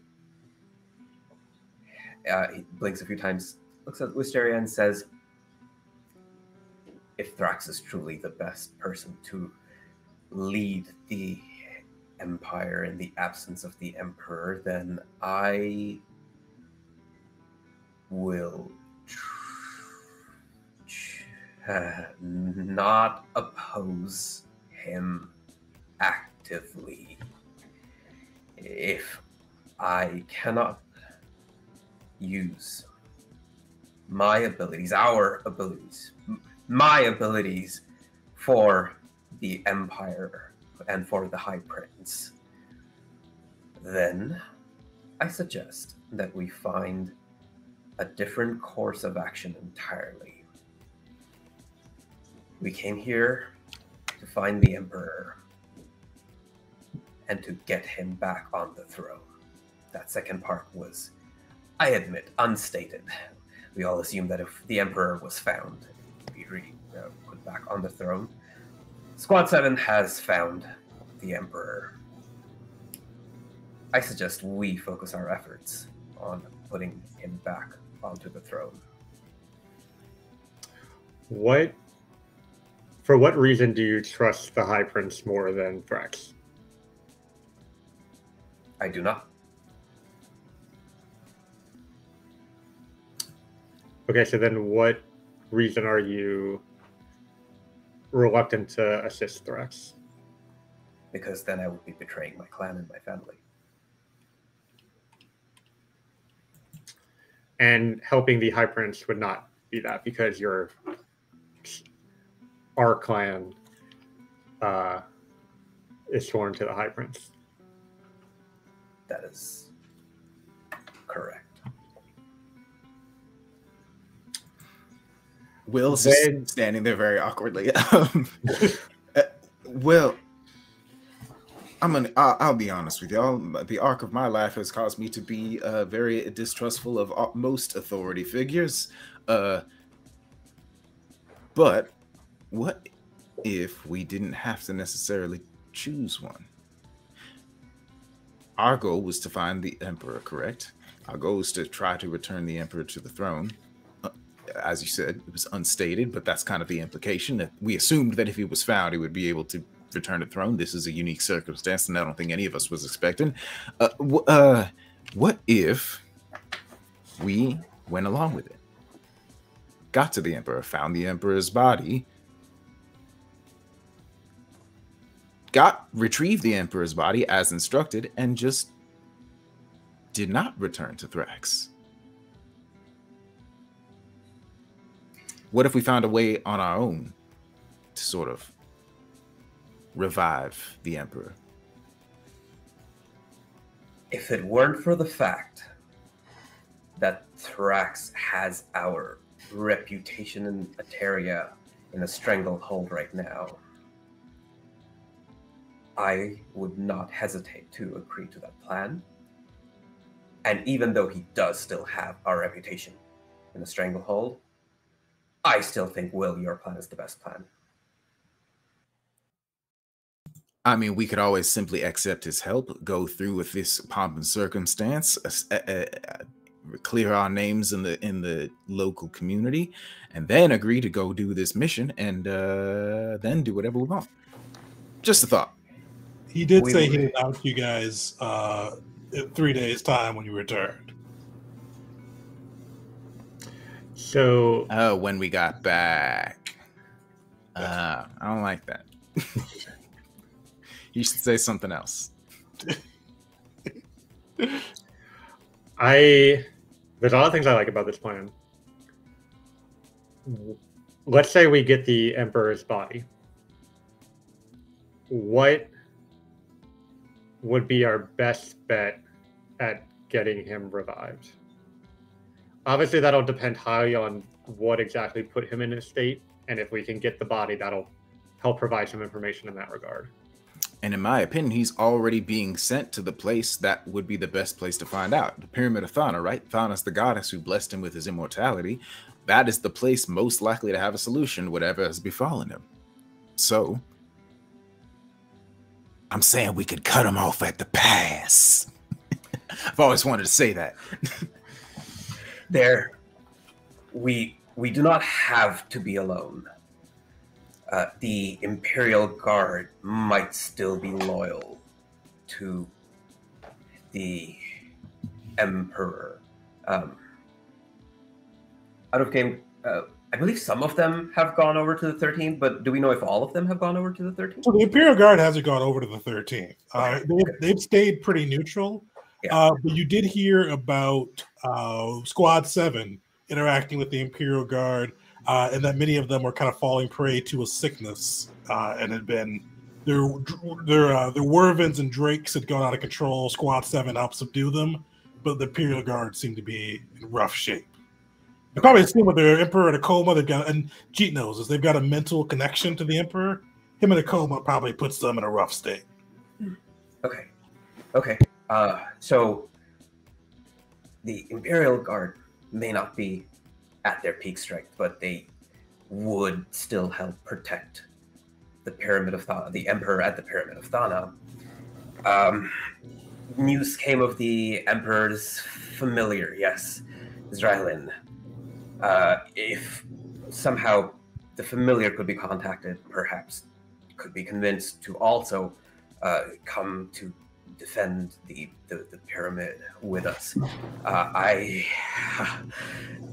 do not know where the monks of the Burning Dragon Monastery stand yet, but I could investigate myself. They're not too far from here. Would Tegan, would it make sense to maybe make like a? I'm trying to think about like how, because the way kind of G's describing to me, Thrax wants the body in Akara, but we just kind of pointed out that the Pyramid of Thana is probably the best place for the Emperor to be. So I'm trying to thinking maybe like it. Did I pick up anything about like that Thrax might have been not like plans that he might have that he wasn't super upfront with us about? Like, is there more to that than surface level? Because he's a very honest and straightforward guy. So I imagine picking up anything. Make a religion check. And the Emperor's already at the Pyramid of Thana too, but make a religion check. You guys can all make that too. Not to mention, Thrax did mention like the temple, the pyramid's getting sacked. Like they're going after the body. He's just throwing his hand into the race too, so they don't get it. Jeet, that fits. You know the followers of Thana emulate their goddess. They'll attack those who have violated life in some way, violated the balance between life and death, either by reviving somebody after their time had come or manipulating soul magic. But they're usually pretty neutral. They're Switzerland. They'll house the Emperor, but if people show up with swords, they're basically just going to step aside. Same thing with curing the Emperor. They'll house him, but they're not going to lift a finger. So, if we can convince, and this is Wisteria speaking in character, if we can convince the followers of Thana to help somehow, like you said, they'd probably be the best bet, but they would need a pretty strong reason to do that. I mean, if we can tell them, hey, we took out the Arisen took care of the Reclaimers by spreading knowledge to Thrax, they might see that as enough of a debt to help out. Or they might say that Thrax took care of the Reclaimers as well. he wiped them out, so... So here's my suspicion. I am a little nervous about Thrax, like wanting to take the body here because it definitely puts a lot to his claim for power. I think whatever we do, if we push on Thrax in a way that forces him to continually maintain that idea of, if the Emperor returns, I will bow to him immediately. Make sure Thrax is doing everything he possibly can to revive the Emperor. To make sure that he's not trying to like use this as a power grab and is genuinely focused on restoring the Emperor. Because like all Thrax has is his honor. And if he does anything out of the line of bringing the Emperor back, he's done for. Not if he has sufficient power consolidated. There is something to be said about the idea, we all, I think, just looking around this room, I think we all seem to be a little suspicious of anybody who wants to seize power here in Eteria, but somebody has to, right? At the end of the day, we can only remain neutral for so long, especially if we can't find a way to revive the Emperor. You know what I mean? If we do, we might end up having to make a choice, choosing one of these factions to throw ourselves in with. From what I've seen, Thrax doesn't seem like a terrible option, but I'm like Wisteria, I don't feel like I know enough about the other folks to really make that kind of decision. It's frustrating. I think, I do agree with Wisteria, and I haven't seen the hybrids. It's very much possible that Thrax is the best person to rule in the Emperor's stead. I just cannot be in his camp. I cannot be in the Loyalist camp either. I cannot do that. So maybe we go find out what your clan is all about. What do they want? What are they trying to accomplish? What are their ideals? You know what I mean? I feel like we don't know enough. One world, one empire. That's the ideal. Right. But I suppose what would that empire look like is the question that I would have. You know what I mean? What are those people? What do they hope to accomplish after that? If there was one world, one empire, what would that world look like? That's what I would want to know before I throw myself in with that. Okay. All right. Sorry, were you going to say something? Do you know why she keeps saying your and then our, why our clan sided with the Imperialists? Is that and maybe this is a recall knowledge check for this area, but is that like, have they been long-term allies with the High Princess clan, or is this like once the Emperor vanished, they're like, oh, we got to pick a side, and they went with the Imperialists? Give me a society check. I can do that. I'll do the same as well, because I don't necessarily have the answer.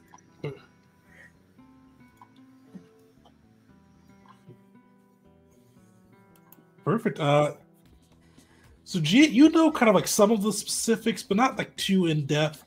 You know, like it's always been the Emperor at the top, and then pretty much everybody kind of obeys from there. But Clan of Terror and Clan Soda's always had like a rivalry. There's always been kind of like not bad blood, but there's always been kind of jockeying for power between them, kind of underneath the Emperor. But with that, Clan Abe, not Clan Abe, Clan Sonoro and Clan Aten have always kind of like jockeyed for power. They've been the two oldest clans, the two biggest clans, and they've jockeyed for power with the Emperor kind of above them. And Aten clan a little bit more favored because that was the Emperor's clan himself before he moved in and kind of ascended to the throne. But between those two jockeying for power, Clan Abe has always been a little bit more friendly with Clan Sonoro. Abe's always had, they're kind of outside of the Lizard Folk clan and Mube, they're the youngest clan. But they're also the most liquidly wealthy too. They're traders. They definitely kind of done a lot of like diplomacy and trading on that side. And adding in with kind of Clan Sonoro's like older name and High Prince of Terza, they bring a pretty good claim because the Terza has a lot. The Sonoro clan has a lot of kind of prestige. And kind of that old, kind of just rooted in this, as well as like a lot of men. And Abe, with their connections between the wider world, Mokulin in particular. I think one of your buddies, when you first session, even mentioned that Clan Abe had been bringing in guns from Mokulin to assist with the effort. That's a pretty good pairing. That's definitely kind of where some power comes from, but that's kind of where the lines have almost always been drawn in the Emperor, but especially without the Emperor to kind of play referee, that's kind of where the things broke along.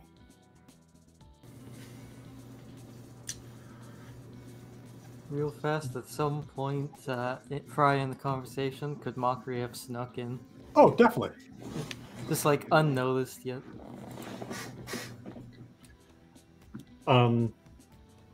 So just brainstorming, what if we found a way to convince Clan Abe to join Thrax's cause?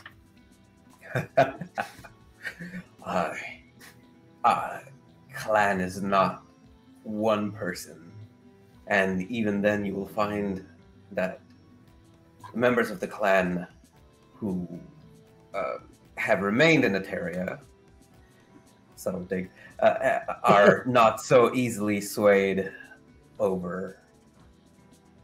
There would have to be very big reason. There are ties that go back politically. There are ties that go economically as well. And for Abe to break faith, it would be dishonorable above all else, and it would be practically a weaker position for them.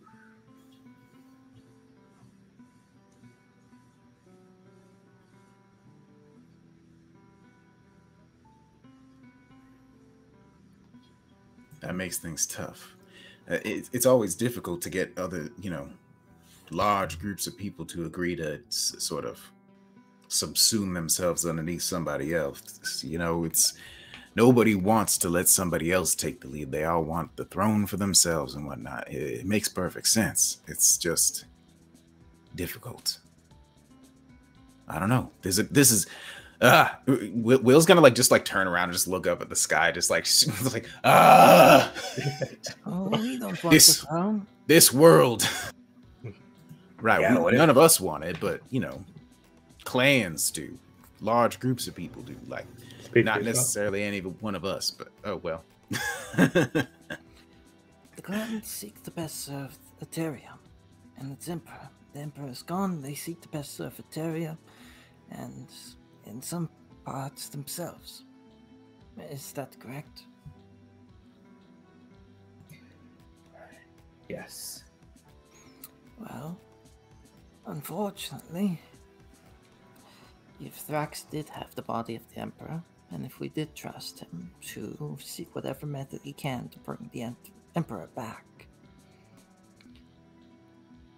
then I believe he would be able to convince many clans in order to join him. And even though it would be a lesser position, and many would consider it to be dishonorable. And you see Mockery, he does not make eye contact with you, Jeep.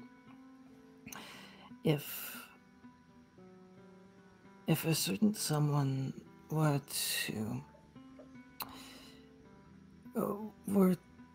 to recommend Thrax's side, a certain someone who also saved the body of the Emperor, who has helped the terrier time and time again, helped their home, recommend that to their clan, then I believe that may be the thing that tilts the balance, tilts the scales. You have a relative in power. I know the people in power. My own family is... Oh, I see who you mean.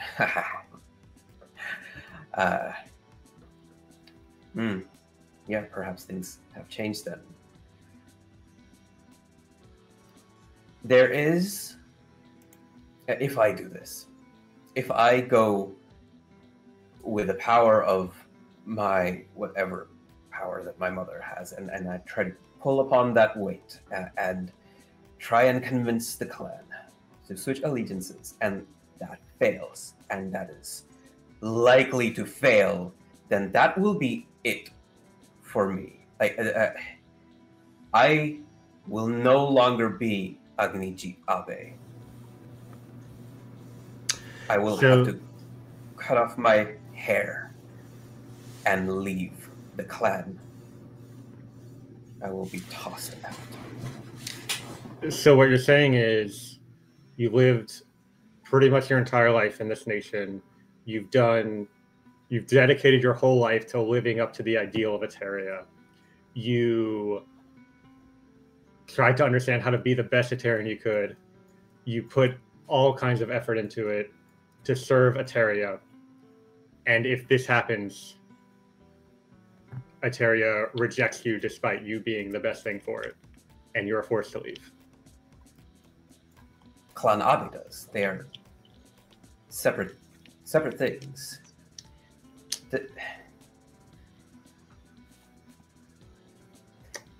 Hold on. With Go ahead. Are all of you aligned then? Are all of you aligned in purpose? Am I the only holdout on the path forward? I'm not even aligned with myself in purpose at the moment. Thrax, he scares me.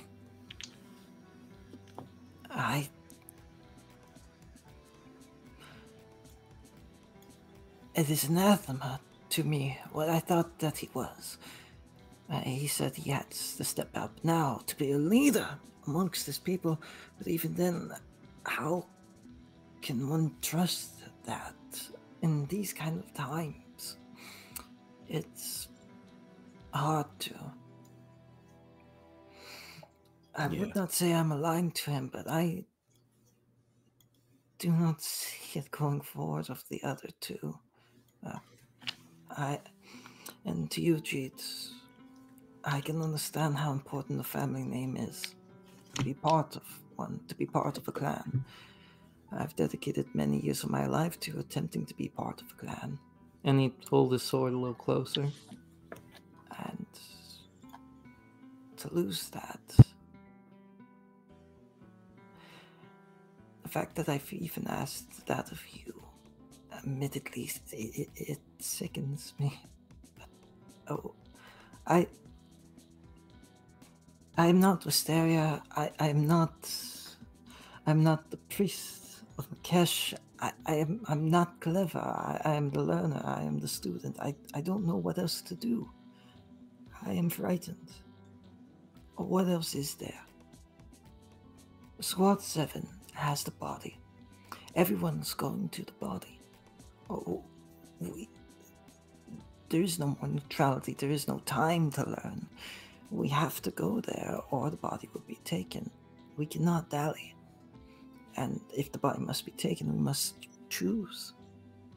Go with people we do not know.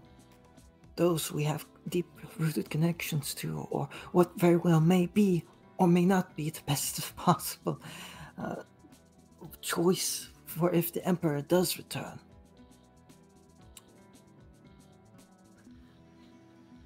I thought it would be simpler. We'd find the Emperor, save the day. I'm not looking forward to seeing Squad 7. I'm not looking forward to any of this. I'm sorry. No need to be sorry. I feel much the same way, unfortunately. It's a difficult decision. We almost certainly must, well, we don't have to align ourselves with somebody, but if we don't, our lives are about to be very, very difficult. There is an option that I believe must be said, and then promptly dusted away, for it is one I despise. I do not agree with this option, but I believe we must brush it aside, let it be spoken, and then destroyed. The Emperor has been found. Our job is done. We could leave. You are correct. That is the option that we will immediately discard. Wisteria. The mockery will not. Where do you stand right now? So Wisteria is kind of like almost shaking a little bit, and she, in like a louder voice than normal, she says, "Gee, the thing that you're afraid of happening to you if you go against your clan is what happened to me in Mokulin." And then she opens the door and leaves the room.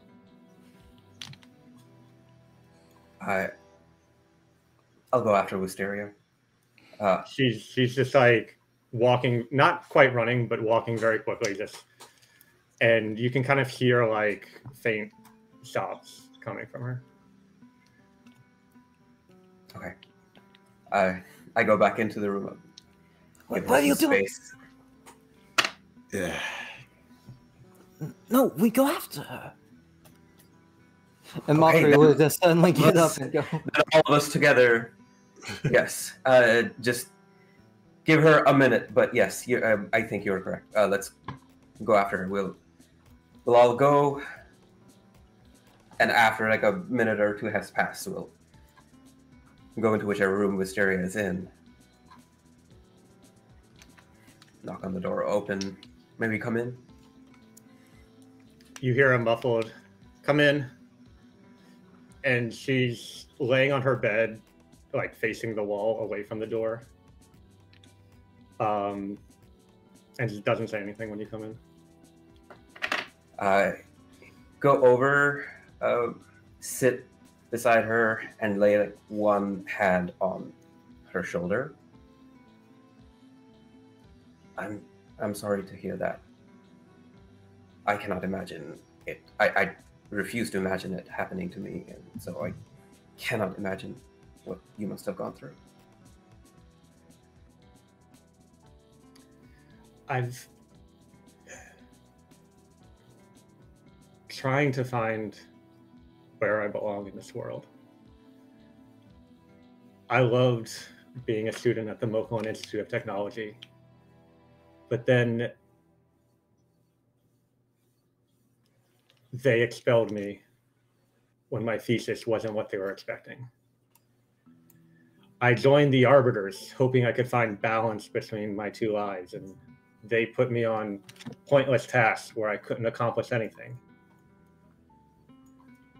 I came here to build up the reputation of the Gavel, and now common people and soldiers scorn us.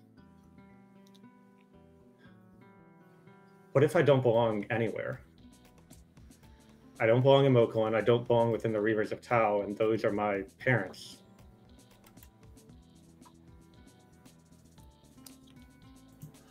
Well, I think perhaps you decide that you belong with people. Maybe you belong with us. You are an integral, immovable, indispensable part of the Gavel. Without you, there is no Gavel of the Viscera.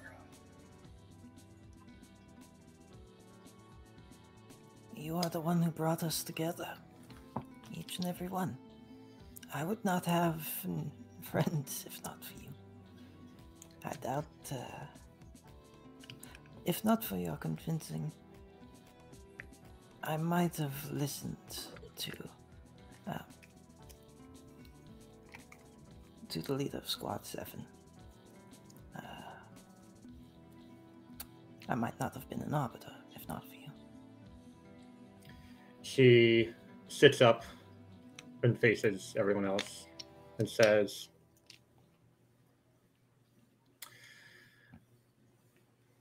I'm just so scared that we're going to make the wrong choice.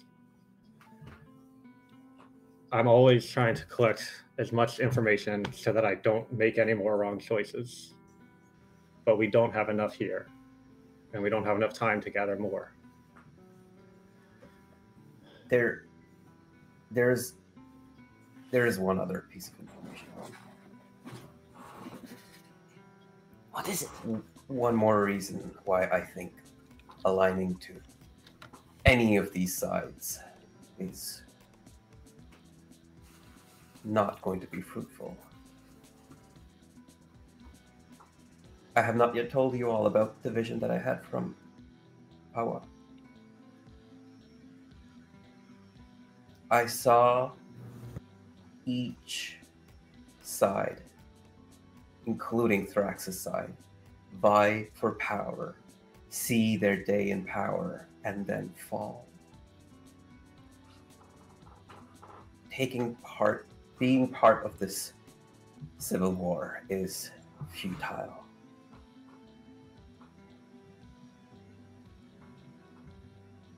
I don't think we should throw our weight behind any of the factions. I don't think we should support any of the factions. We need to find an option outside of them. Will smiles and just like, well, that makes things so much easier, doesn't it?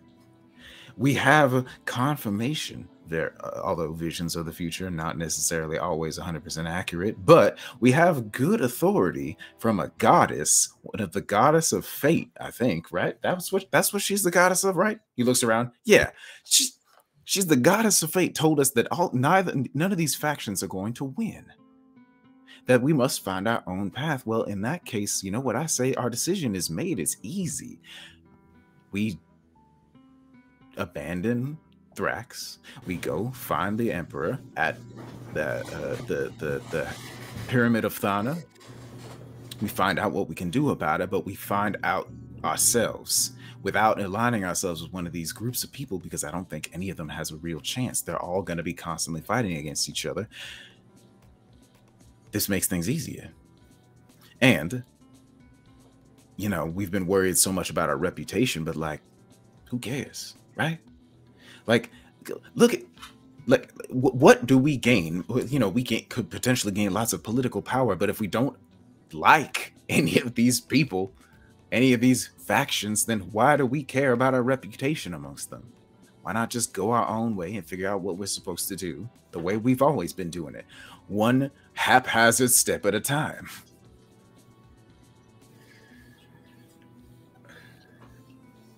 Okay, I think I can work with this. I mean, I've had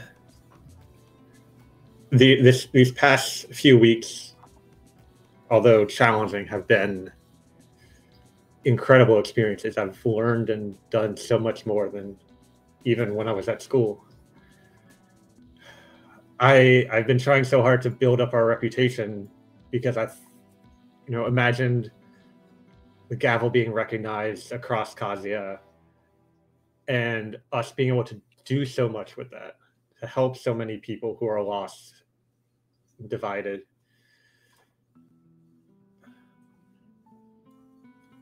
To earn back the reputation I need to return to Mokulin, to be able to put my plans into action.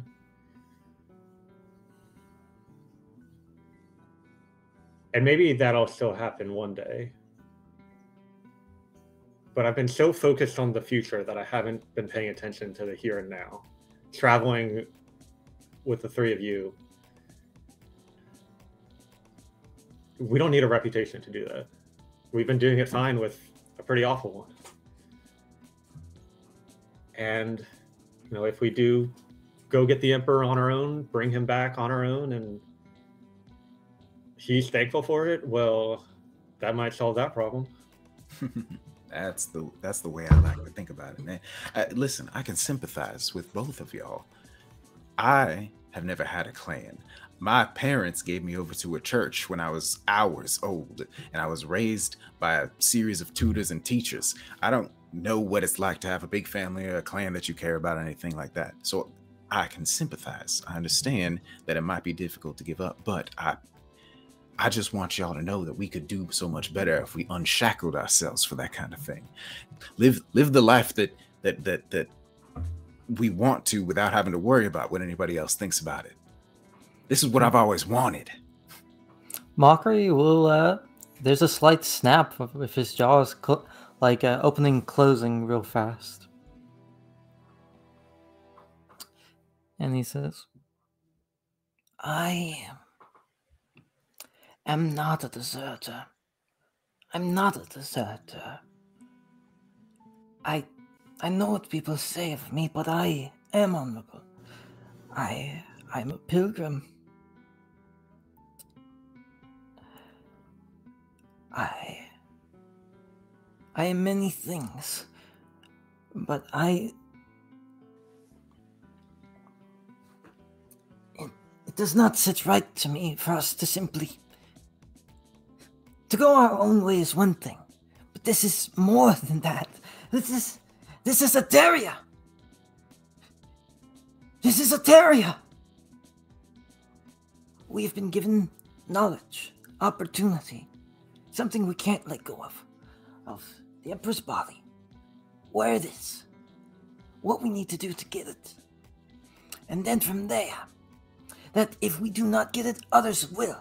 And furthermore, that likely none of these fighting powers will win via the visions of the gods.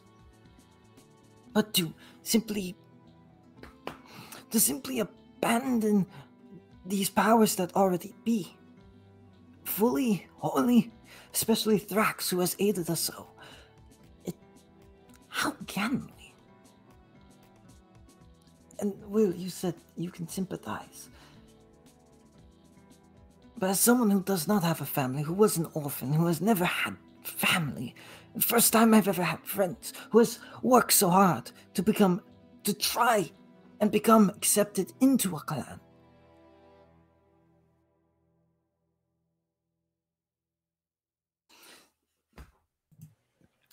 What I'm saying, friends, is that we could make our own clan. And Will is going to do something he's never done before, and he walks over to Mockery and just grabs him up in a big hug. You might hear some sizzling sounds. the hug just stunlocks Mockery. It just from talking a little bit of anger, possibly a little bit of tears to just stun. I cast Hold Person. Y'all, we can do this on our own, is what I'm saying. There's another way. We don't need any of them other things. We can find our own path and do it our own way, and we can figure it out the way we do it all the time. We can be a big damn heroes and do the shit. And he looks up at the ceiling. Yes, I know, but shut up. Perfect. Well, I think that is where we'll wrap up for today's session. So, you guys are still I'm not sure if you guys have picked a firm path forward for the Gavel yet. Yeah, we'll get into that a little bit off session too. But it sounds like you guys for sure are going to try to get the Emperor's body. You just don't know what the hell you're gonna do. Yeah. No, the whole thing is what do we do with the body? Just give it to one of the factions or keep it for ourselves. I have my own corpse.